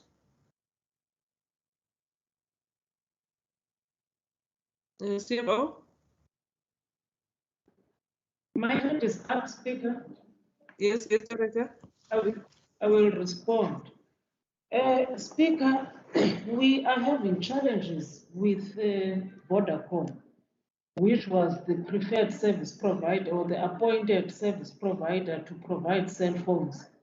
Initially, in terms of our arrangements, they were supposed to roll out in July, but because every time we have to roll out, when they collect stock, then we are told that that phone is out of stock. I think we've changed 3 times. And the last email that I addressed to them was on Monday. And they responded yesterday because I wanted to know what stock do they have now? Can't they just give us what they are having so that we can roll out to the councillors now? So they said they have 50 in stock. They can only, 55 in stock, and they can only roll out because their stock will be arriving on the 10th of September. So those are the challenges that we've been having with them. I've registered my concern and my dissatisfaction with their service because this has been coming for such a long time now. So it is clear that we can only get the new cell phones after the 10th of September, as per their confirmation in mail yesterday. We apologize for this.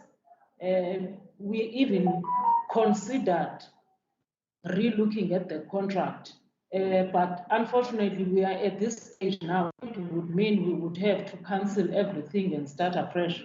So I just request councillors to hang in there with all the challenges that we are having with Vodacom. So that is the brief, Speaker. Thank you. Follow-up, Speaker. Thank you, Director. Councillor Kusana. Thank you, Speaker. I hear the explanation from the Director, which but Speaker, if I captured correctly, she said that the Vodacom is sitting with 55 presently. Speaker, we are 21 councillors of council. We have 4 directorates. Can we start with the 21 councillors and the 4 directors for now with that 55, and the other number which is left, then they can distribute it in the manner they feel to distribute it. But for now, start with the councillors of council because we've got a duty to deal with our communities as well with our directors. We need to interact with our directors as well with the municipality manager. Can't distribute it so long with us. Thank you, Speaker. That's my view on the proposal within the 55 she's having or Vodacom is having. Thank you, Councillor Sana. Director, is that possible? Speaker, as I indicated, they say this 55 that they could secure will only arrive in their warehouse. It's not in the warehouse as we speak. It will only arrive on the 10th. Then they can be able to deliver it to us so that we can distribute. Because I just wanted to get that sense as to whether we cannot get the number for the councillors, just at least the councillors get theirs. So this is what they are saying, that they can only get the 55 that they could secure by the 10th of September. Thank you, Director. I think the 10th of September is around the corner. So maybe that can then be the process. Speaker. Yes, Speaker. Councillor Selassie and then the Deputy Mayor. Yes, Speaker. I know sometimes, Speaker, people is lazy when it's getting the money. I believe that, Speaker, this phone is overdue to pay. Is any refund is coming back our money? Because even now, the money is already gone, but the phone is not yet coming. I don't think Vodacom is serious because it's getting the money each and every month. So is any fund is coming back to us because of their delay? That's what I want to ask, Speaker. I don't know the contract. I'm not saying the contract, but is anything can refund? Because if Vodacom still get the money, are really we going to the end of our term in this old phone? Thanks, please. Thank you, Councillor Selassie. Councillor Deputy Mayor.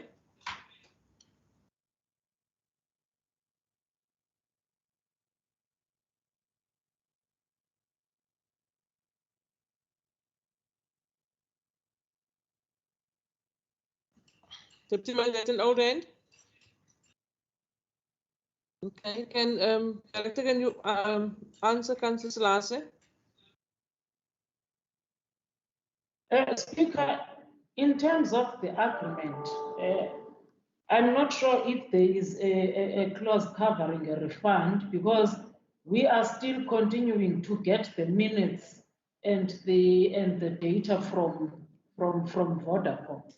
So if we have not upgraded within that 24 months period that they have given us, then the issue of refund is, I don't think it is covered in the contract, but I will have to check, Speaker. But as long as I know, as far as I know, they are still giving us the minutes. And if you have a contract with any mobile service provider, they would still charge you for the minutes and the data if you haven't upgraded the device. Thank you. Thank you, Director. No, that's understandable. Deputy Mayor, afterwards an old end. Then we move to point number. Yes, Deputy Mayor. No, Madam Speaker, I think that let me not waste your time. And I wanted to make a plea. If phones are available, Director, please give us phones, man. Let's not waste time in NHA. If the calling phone is the 55, let's please be given those phones. Thank you. No, Deputy Mayor, they were saying the phones can only be with us on the 10th of September. They are not here yet. Councillor, we are on page number 9 now. Considerations of motions of exigency. Can we move? Councillor Skosana. Thank you, Speaker, for granting me this opportunity. I've brought a motion to your office regarding the resurfacing of the gravel roads in the northern area, Speaker. Speaker, before I read my motion, allow me to read the code of conduct that I took in council on 2016. Let me read you the preamble, Speaker. Councillor elected to represent local communities on the municipality council to ensure that the municipalities have structured mechanism of accountability to local communities and to meet the priority needs of communities by providing services equitably, effectively, and sustainably within the means of the municipality, Speaker. Let me stop there, Speaker. That's the office of oath that I took 2016. Speaker, I, Councillor David Kosana, submit a motion of exigence in terms of Rule 28 regarding the awarding of the tender for the resurfacing of gravel roads in the northern areas. Madam Speaker, this is an urgent matter that needs to be considered by Council, as these projects have been stalled for more than 2 years now. And this is compromising service delivery to our communities within northern areas. There have been several meetings to address this matter, but they have not given any outcome, as the tender are still not implemented. And our people have been promised that the roads will be fixed, but there is no action. It is therefore recommended that this project should be implemented within the next 2 weeks to ensure that our people get the services they deserve, Speaker. Speaker, these services will play a major role within our community, Speaker. Speaker, even if we watch news in terms of the unemployment scale in the country, it's very high. Let me not talk about the country, let me talk about our areas or the town, Speaker. We are under the pandemic where people are not working, Speaker. Every day in front of this main building, we are having people that request food parcel. More than 100 people came every day in front of this building requesting food. By not creating this job, Speaker, we are depriving the people their dignity that they need to have. It's worse if a man does not work in a household. He loses his dignity to his wife, he loses dignity to his children. Speaker, there's nothing stopping us to implement this. There is money. But the only thing that we need just to be proactive and act.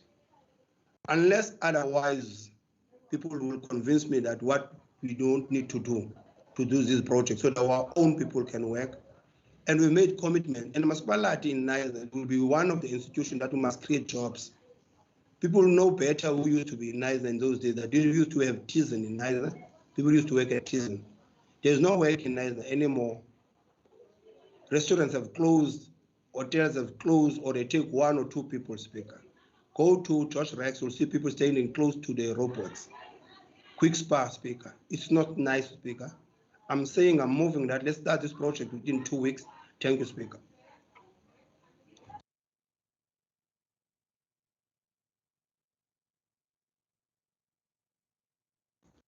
Thank you, Councillor Skosana. May I see your hands up?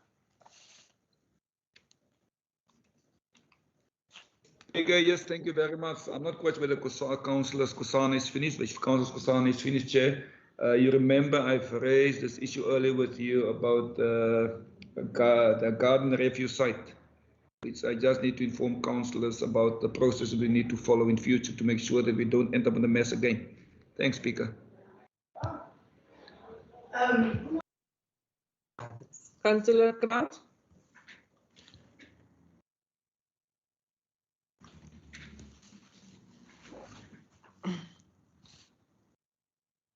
Councillor Kraut.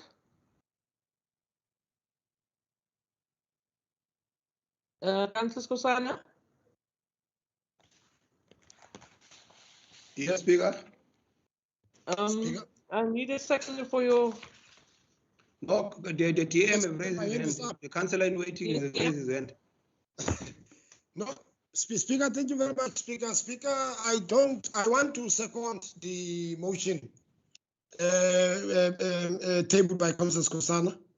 I mean, you have motivated. Speaker, I don't really want to waste time of this meeting. I mean, all what you've just said raise fundamental issues.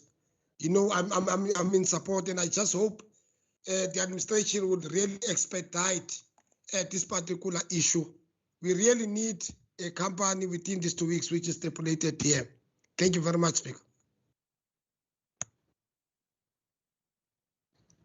Thank you, Deputy Mayor. Speaker? Is that no Speaker? Council Mayor? No, it's Matika. I thought it was you, Matika. No, Matika, I can you just put wanted up to your say hand? one. Hmm? I've raised my hand. I can't see your hand. Yeah, proceed.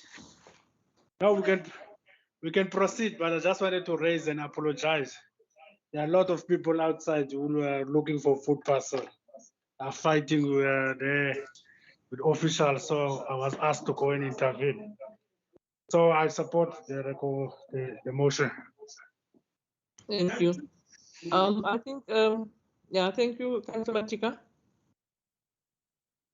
Councillors, do we do we support the motion of urgency brought by Councillor Sosana, Councillor Salasi? All of us, Speaker, all of us will support that motion. Thank you. Yes, Speaker, we all support. Councillor Nzuko is supporting, Speaker. acting MM.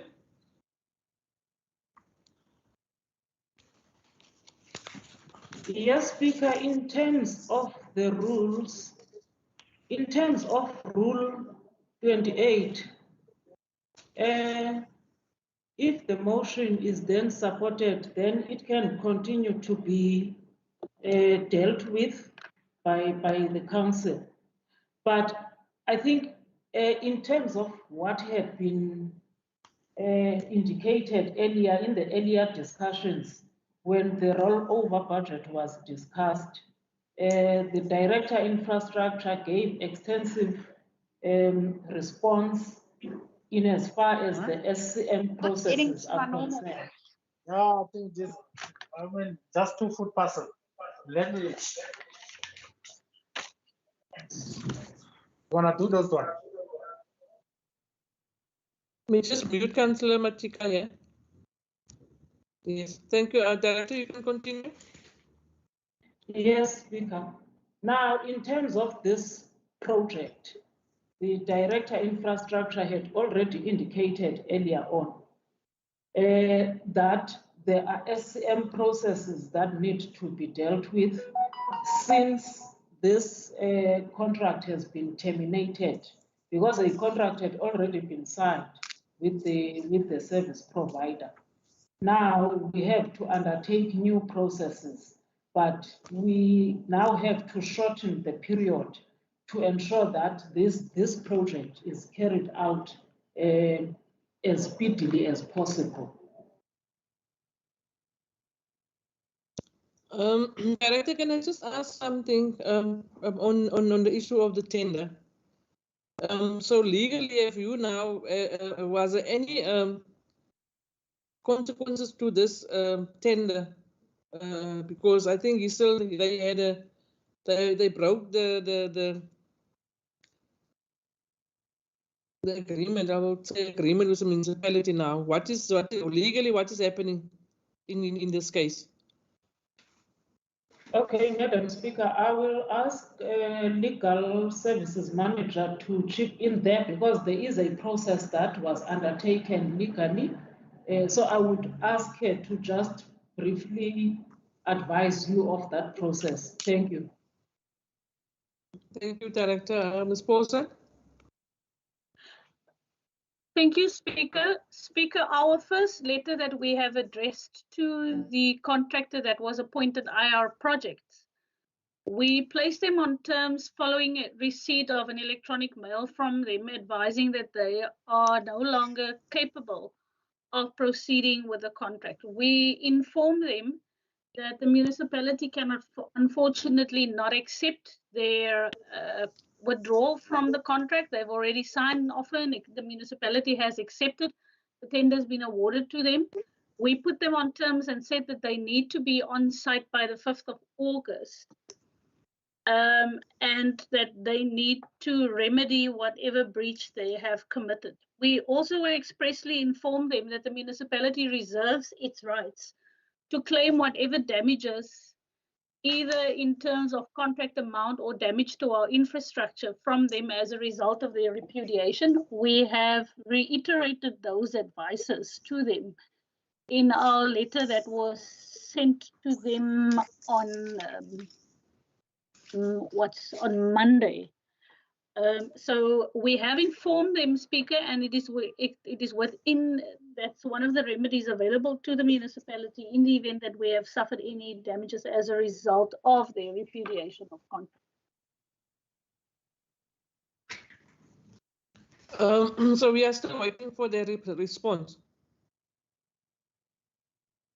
Speaker, they have throughout not responded. We haven't tried to make telephonic contact with them. That was not in the instructions that we've received. Legal services, just in the meeting that we had with the BAC and Mr. Nzuzo, with regards to this tender, it was agreed that we put them on terms as a result of these consequences that the councillors are specifically raising at this point in time.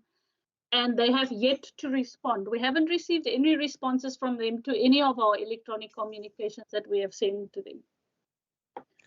I see the acting MM has his hand up, Speaker. I don't know if they perhaps have had any communication, but not to our legal department. Okay. Acting MM? Sorry, Speaker, Mr. Adonis for today. Sorry not to confuse.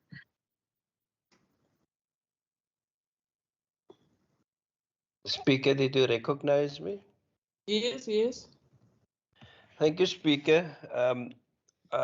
It's a little bit confusing for everybody. I've requested the Director Technical Services during the course of this meeting to submit to me the number of the contractor. I managed to get hold of him telephonically just an hour ago. And I will talk to the acting MM Pumla, but at this point in time, it seems that I've set up a meeting tentatively for tomorrow on Teams, so that we can have a discussion with the contractor and see what we can do with regards to, because he indicated he didn't receive any letters from us yet, and I asked him just to confirm it. So myself and the administration and the acting municipal manager, I will request after this council meeting that we just have a discussion amongst ourselves, preparing for the meeting with the contractor tomorrow.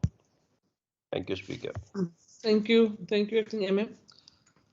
Councillor Matika and Councillor Kosana, your hands are up. And Chokolo, Speaker, as well. Yes, Councillor Chokolo. And I also see the DM has hands up. Thank you, Speaker. Since Matika does not talk, Matika has dropped his hands. Councillor Kosana, Speaker. Yes. I've put a motion. Speaker, I want to put it explicitly clear here. I don't care about the nitty-gritties of administration here. I think I must take this approach better, because I think the soft approach of the Code of Conduct I've read, seemingly people didn't listen to it. I'm saying here, Speaker, in 2 weeks, we need something to happen. I'm saying as a ward councillor for that matter, in Ward 3, in 2 weeks, I need a report that says that when the contractor gonna start. I don't care who's the contractor. I don't care who will be the contractor. I want the contractor to be in my ward after 3 weeks. I need a report that will say that that's the reason that we don't have a contractor in Ward 3, so that I can convey it to my 10 members, which is my ward committees legislatively, so that the community can decide in Ward 3 what they want to do with the matter. Because I've been saying for 5 years to them, we're going to have a road in Court Street, at back of Ngamil and other areas. I don't care. I won't do administration's work. I'm saying now, Speaker, that's the reason I come with this motion. I never come with a motion in this council. Within 2 weeks, when there's no report, I'll call a public meeting in areas. Then I'll report, these municipalities that don't take care of you, don't come to me, see what you can do. Because we've been playing with feelings of the people and we've been compromising councillors of this council. I don't care, Speaker. Because I don't want to engage to that level that we must speak with the contract. At the end of the day, we'll sit with the contractor. It's like Buko, WT. Definitely, these people who could say that they don't have money. Whoever appointed them, they must take accountability for that. For me, is to see that service is happening in my ward. That's the reason people voted for me. That's the reason people said to me, there's a second term for you again. Thank you. Councillor Matika, I don't know if you're back yet, and then Councillor Zuko and then the DM. Chair, don't you see Councillor Lavale's hand?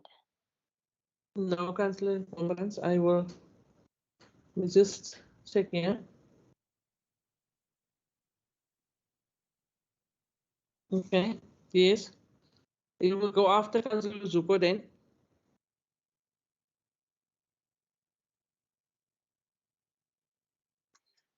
Speaker, are you recognizing me? Yes, Councillor Zuko. No, thank you very much, Speaker. Speaker, I can hear my good friend is really irritated and he's frustrated. I think we all frustrated, Speaker, when project doesn't go on. And I think really, especially this one, it's really frustrating. But Speaker, I just want to, I've been sitting here and trying to digest the actual motion. What does it try to say? But listening to the councillor now, he's actually asking that after 2 weeks he receives a proper report as to what's happening with that. So because I was worried initially that is this motion now trying to influence or to cut short our SCM processes, as I think it's being reported that there will be another SCM process. But I think listening to him now, maybe it is just a report so that he can report to his constituency as to what is happening. And I feel for him, Speaker, and I think everyone is frustrated by something that's been going on for 3 years. But yeah, thanks, Speaker. Thank you, Councillor DM. I also see your hand, and then Councillor Davis. Madam Speaker, thank you very much. Speaker, as I've seconded the motion, and having listened to what the member have just raised now, I mean, what you have perhaps raised, I think it does, in fact, pave a way forward in terms of making sure that the contractor, I mean, is going to be on site within a week or two. I mean, as they've indicated, that is going to be meeting the contractor. Because what is fundamental here in the whole thing is that we want to see action. We want to see contractor on site. You know, I don't really want to really debate further, you know, around this particular issue. You know, taking back from February when TWT collapsed on site, and the commitments and other things were made. But I think I'm quite happy. Thank you, Deputy Mayor. Councillor Levine.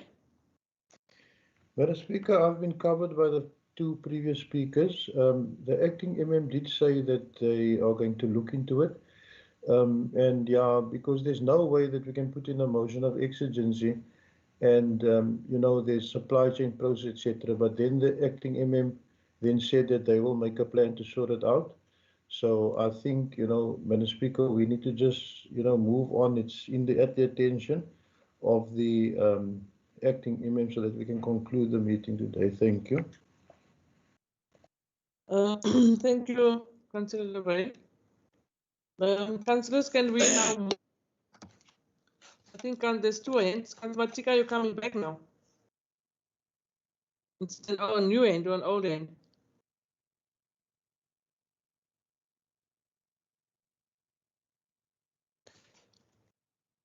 Okay, thank you, councillors. I think we have dealt with all the items on the agenda. We are now going to adjourn this meeting and go into the in-committee items. But we take the opportunity to thank everyone for being part of this meeting. Councillor Matika and Councillor Tseng, can you just lower your hand if it's new hand?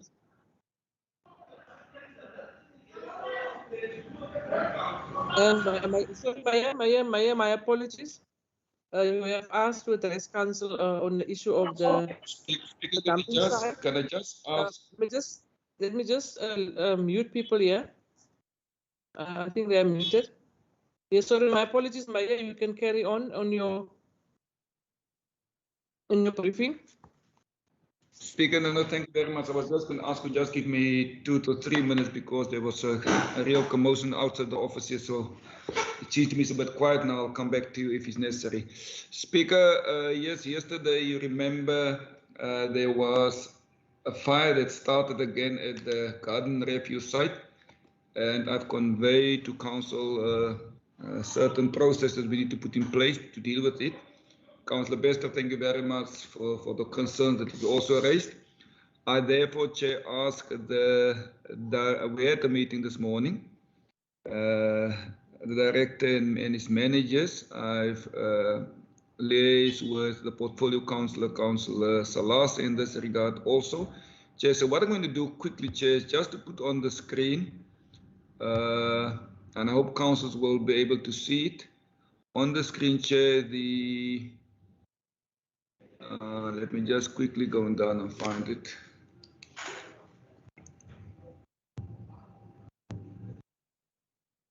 The program which the director then started with, Chair, and I just want to get to that one quickly with your indulgence. Chair, I'm not quite sure if you can see it. If not, Speaker, can you see it?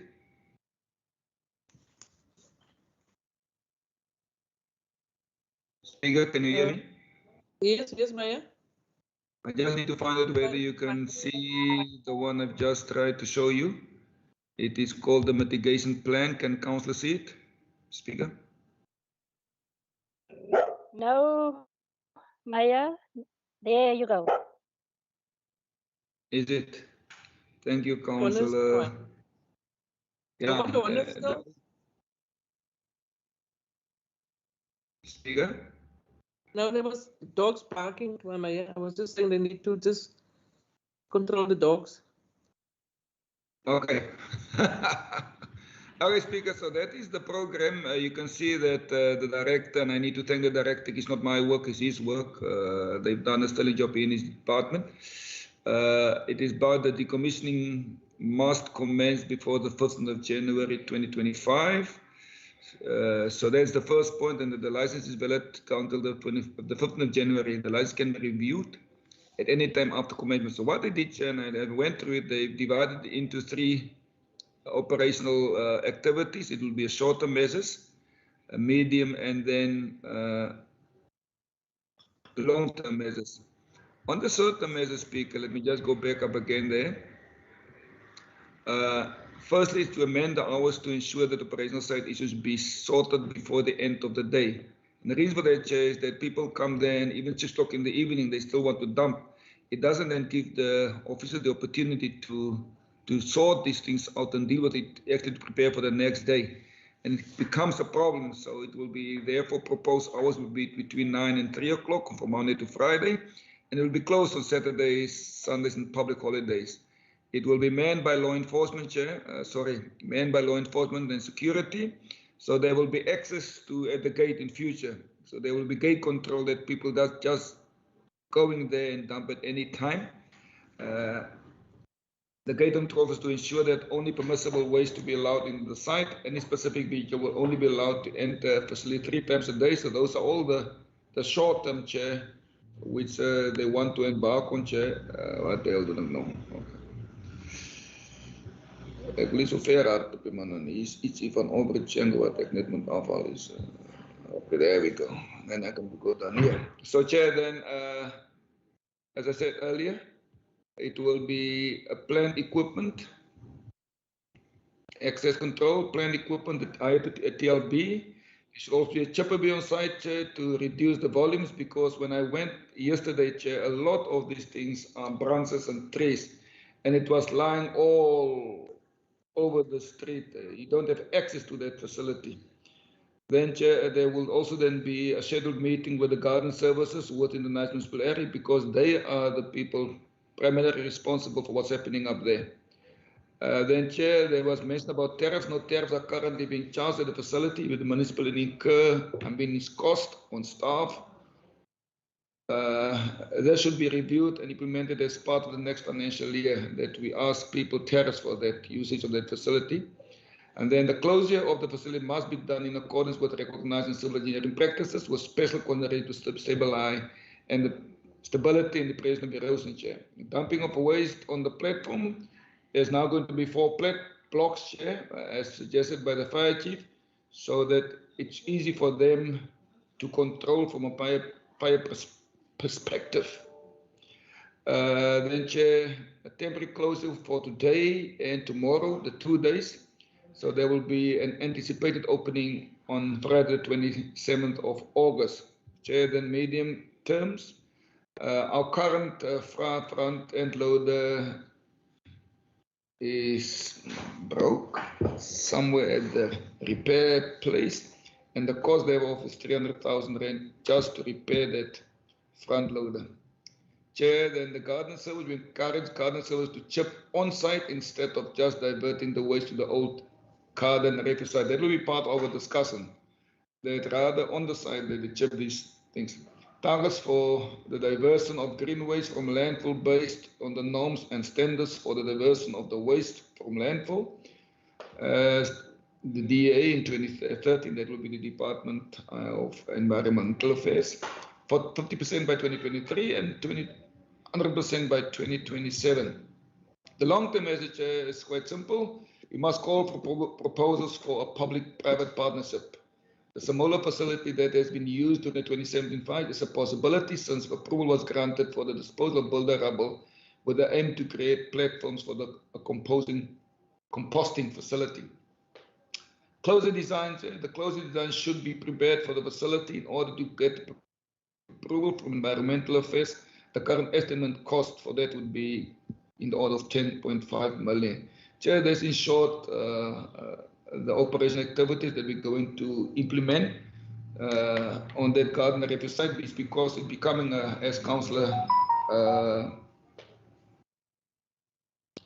Lester has said, it's becoming a headache from all citizens in the town. Not even in town, but the northern areas only overnight. That is becoming a headache for us. So, Chair, thanks. The implementation will be done under the good eye of my comrade Salasis. Thanks, Chair. If there are any questions, I believe that the Director will be able to respond to those questions if I can't.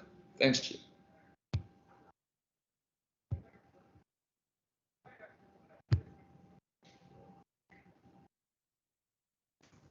Mayor?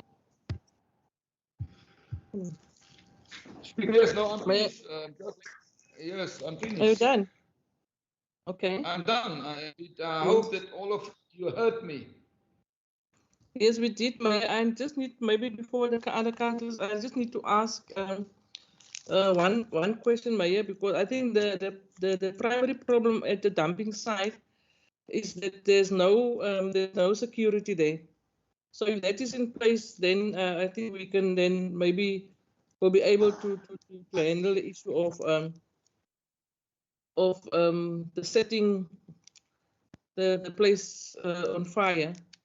Because I think someone is setting it on fire. It doesn't just like burn, Mayor. Been done by someone.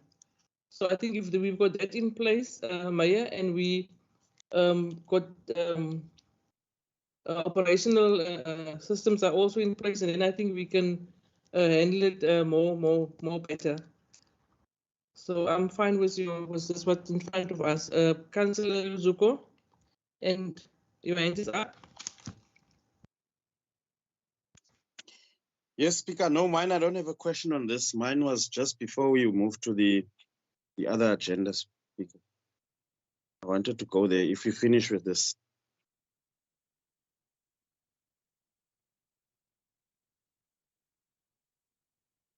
Which agenda, Councillor Lusuko? The in committee. My hand was for that, Speaker. I didn't think the mayor was. Yes. Yes, Councillor Zuko. No, Speaker, if you finish this, I just wanted to ask the item that is in committee, Speaker. I wanted to understand why is it in committee? Because I understand that is public interest and it's already in the public. Okay. Legal.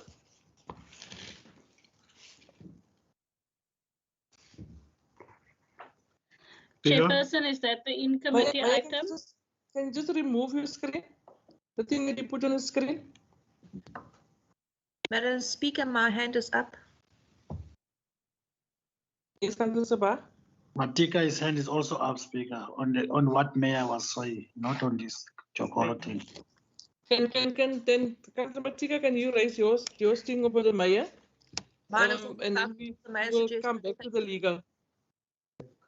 No, thank you very much, Speaker. Speaker, let me welcome the report and let me welcome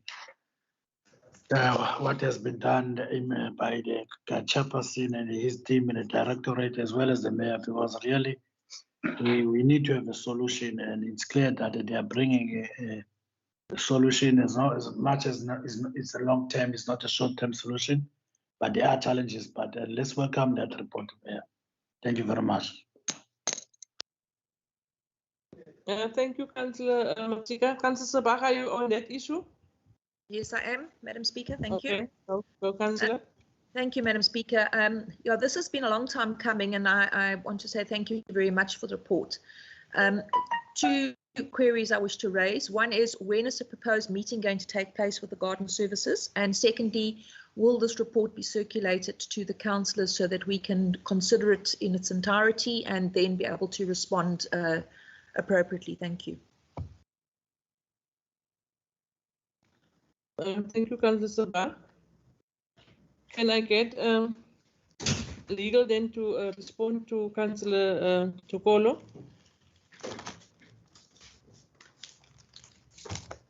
Thank you, Speaker. Speaker, just to again confirm my question, is Councillor Chokolo's inquiry on item 10.1 on the in-committee item? Yes. Chairperson, the administration submitted the item to council in committee because there is still discussions relating to the disciplinary proceedings. However, it is within your prerogative and council may decide that the matter be discussed in an open agenda. That was just the rationale behind the administration's reasons for submitting it in committee, Speaker. Thank you, Speaker. Awesome. Councillor Zuko. Yes, thank you, Speaker. No, I think I would propose that we discuss it in open agenda, Speaker. I think, I think if you can decide that we discuss it openly. Thanks. Okay, Councillor Matika and Councillor Lavey.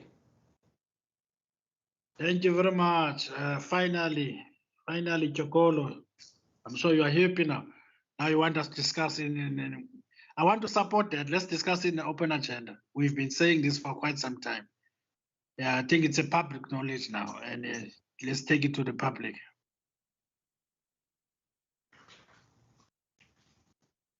Councillor Lavey. No, thank you, Speaker. I'm glad to hear that Councillor Matika is so excited about this, but I just wanted to support my colleague with proposing that it be open. Thank you. Thank you, Councillor. Do we all agree that this must be discussed in open? Anyone against it? Well, Speaker, we agree. The mayor agrees. You already spoke about it. I need other people to say they agree. If there's no counter proposal that we put it in committee, then we can go with it. Doesn't look like anyone is against it. Councillor, then we are on 10.1 on our in-committee agenda that we're now going to put in the open. There's a recommendation, A, B, and C. The item is the resignation of the municipal manager, Dr. C.W. Vatala, and it's brought by the executive mayor. Councillor Zuko. No, thank you, Speaker. No, I was going to request the Speaker maybe that you just read for the benefit of the public, because they don't have this committee agenda in front of them. Just maybe to read the item itself, the heading of the item, so that they can follow. Thanks, Speaker. I just read the heading of the item. Yes, no, I noted that, Speaker. I was just saying before you spoke, I had my hand up already. Thanks, Speaker. Councillors? Councillor Levy? Madam Speaker, just to say that this is actually a wonderful moment for our council, because finally it is, dealing with the past and, leaving the past behind us. So, yeah, I welcome this item and am relieved with this item so that the council can move on towards the future. Yeah, that's basically what I want to say. Thank you, Speaker. Speaker? Your Speaker, my hand has been up for a very long time. I wanted to speak there on the dam, there on the refuse, but you said I must note, I mustn't say Speaker. Now we way past, but Speaker, no, Speaker, it's fine, Speaker. Let me just talk on the Speaker. I think, Speaker, this item is in the public. It would be, I would just recommend, Speaker, if maybe the administration can put the resignation on the skerm P, sodat ons almal kan lees en dat ons miskien dan ook die lieflike brief waaroor almal so gelukkig is kan scroll op en miskien dit ook daar kan sit. Dankie, Speaker. Interpreter.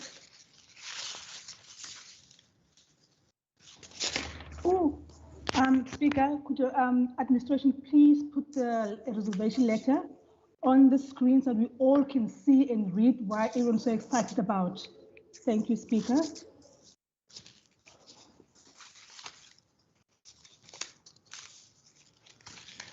Councillor Luzuko, is that old end? No, it's a new one, Speaker. You can speak. Thank you. Speaker, just in relation to recommendation C, Speaker, I just want to know that Dr. Vatala accepted that his new offer while he was in contract with us. By him, Speaker, accepting and signing that new offer while in contract with us, doesn't that mean he was actually resigning at that moment? So therefore, Speaker, for this month, he shouldn't be remunerated. I'm not a legal guru, Speaker, but if I can get advice on that, because my understanding, if you accept, then it means you're resigning from where you've got an obligation from. Thanks, Speaker. Thank you. Councillor Matika. Thank you, Speaker. We go with the recommendation on page 3, ABC, the recommendation that are in front of us. A, B, C. Okay, can I just need a legal service to answer Councillor Tokolo? Chairperson, we unfortunately are not privy to that information, as to when the offer was accepted.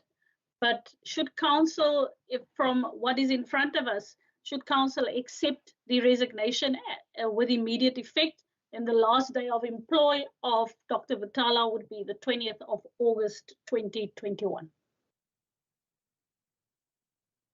Thank you, Speaker. Ms. Paulson, I don't understand what you're saying.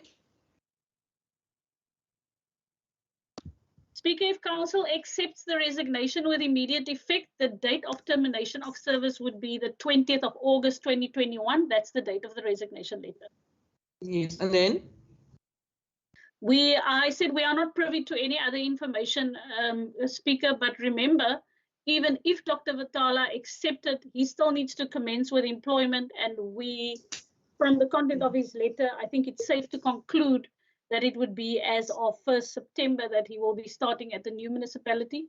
We are not privy to that information, Speaker. That is what I said. So we will work on what is in front of us.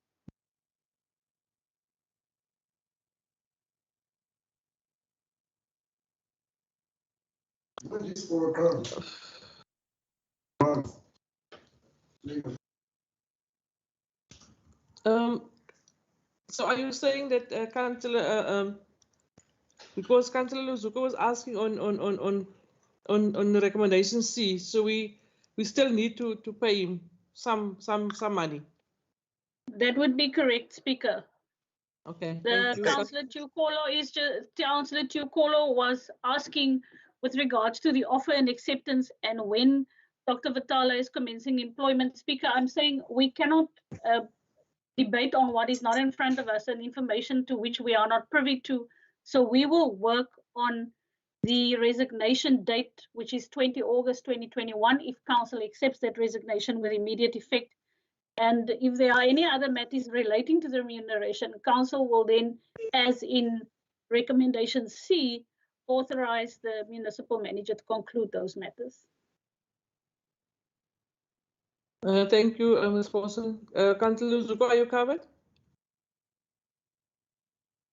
Yes, Speaker, I'm not covered, but I'm very much interested to what Councillor Lopes is going to say. Maybe she's going to cover me, if I can request. Maybe because of the screen, I can't see all the people's hand. Councillor Lopes? Thank you, Madam Speaker. Yes, my hand was up. Madam, I would actually just like to propose that recommendation C be amended, because quite clearly Dr. Vitala had a contractual obligation with the municipality, whether he was on suspension or not, and he should have given notice upon his resignation. I've got no problem with accepting the resignation he has given with immediate effect, but my proposal would be that the municipal manager obtain an opinion from legal services, that they just look a little deeper into it and determine what the minimum amount is that we need to pay in the light of the fact that he hasn't actually complied with his contractual obligation. And maybe Carl can help me formulate a recommendation in this respect. But that would be my proposal, Madam Speaker. Thank you. I think it's exactly what Ms. Paulson has been saying. I don't think they're going to go now and just pay Dr. Vitala. They're going to look at what we're supposed to give him that's legally he's supposed to get from the municipality. That is my understanding how she explained it. Councillor Zuko's hand up. Yes, Speaker. Thomas Kosana is a warrior funding still next year, man. Speaker, no, I agree with that. I think that should happen. If Ms. Paulson was implying that is what's going to happen, I would like to see that happen, Speaker. Thank you very much. Yeah, we don't give people golden handshakes here, Councillor Luzuko. Councillor Kosana. Thank you, Speaker. Speaker, two things that I need to understand on this matter.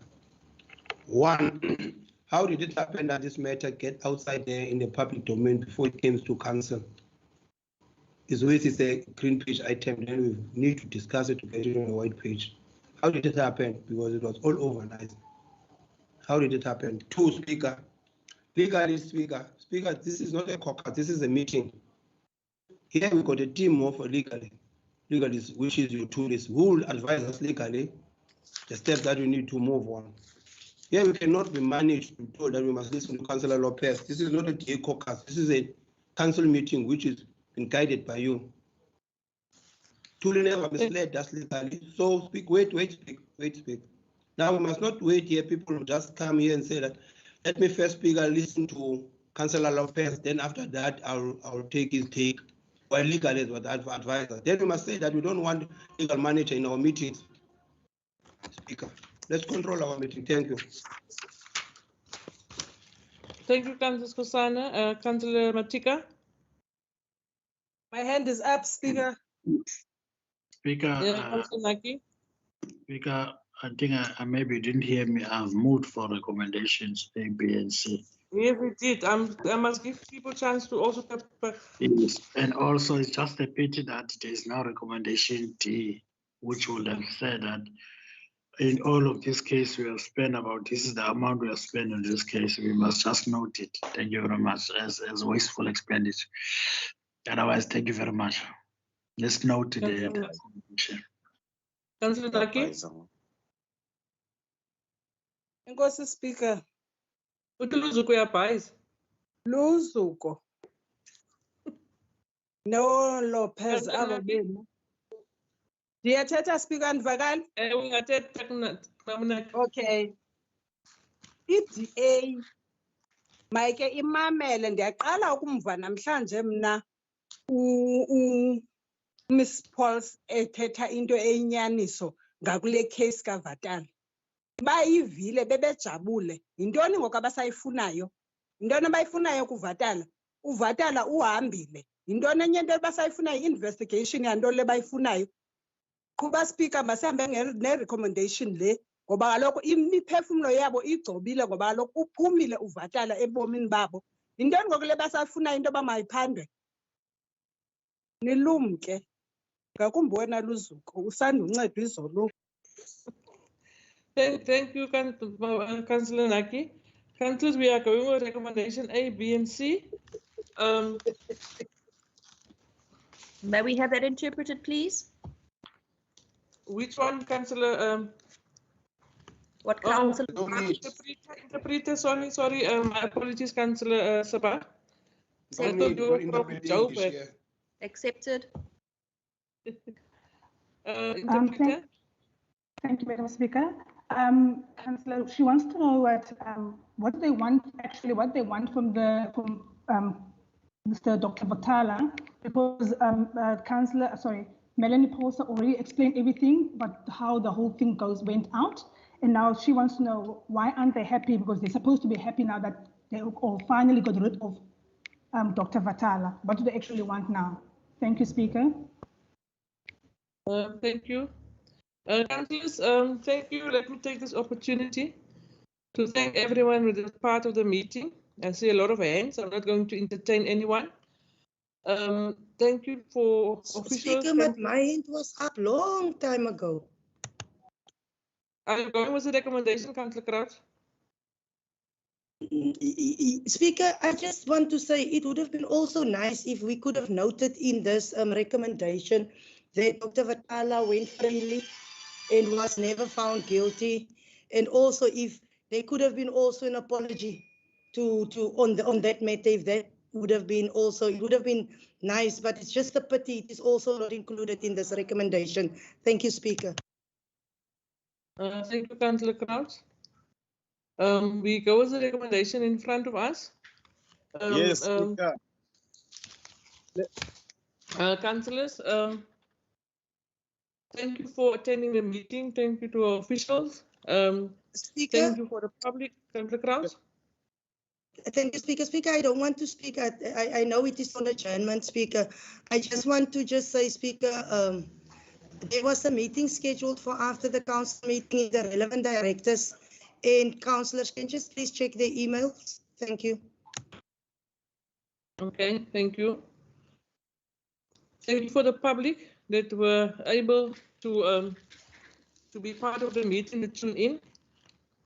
But also, I just wanted maybe to raise my concern about the meeting that we are having currently. I think we are living in a democratic country, and everyone must be privileged to information. And in my view, councillors, I think we are not doing it. Those that have are privileged to be able to connect to our meetings. Those that doesn't have are not privileged to connect to these meetings. And I really think it's unfair to the communities out there that they don't even got the information that some of the people got. You must understand we are coming from a very bad era in our country, that a lot of people are uneducated. They can't read, they can't write. And we need to consider all of these things when we do these Teams meetings. So our councillors, in my view, I think we must really look at the Teams meetings, and we will be able to come up with a plan where our communities will be part and parcel of whatever meetings we are having.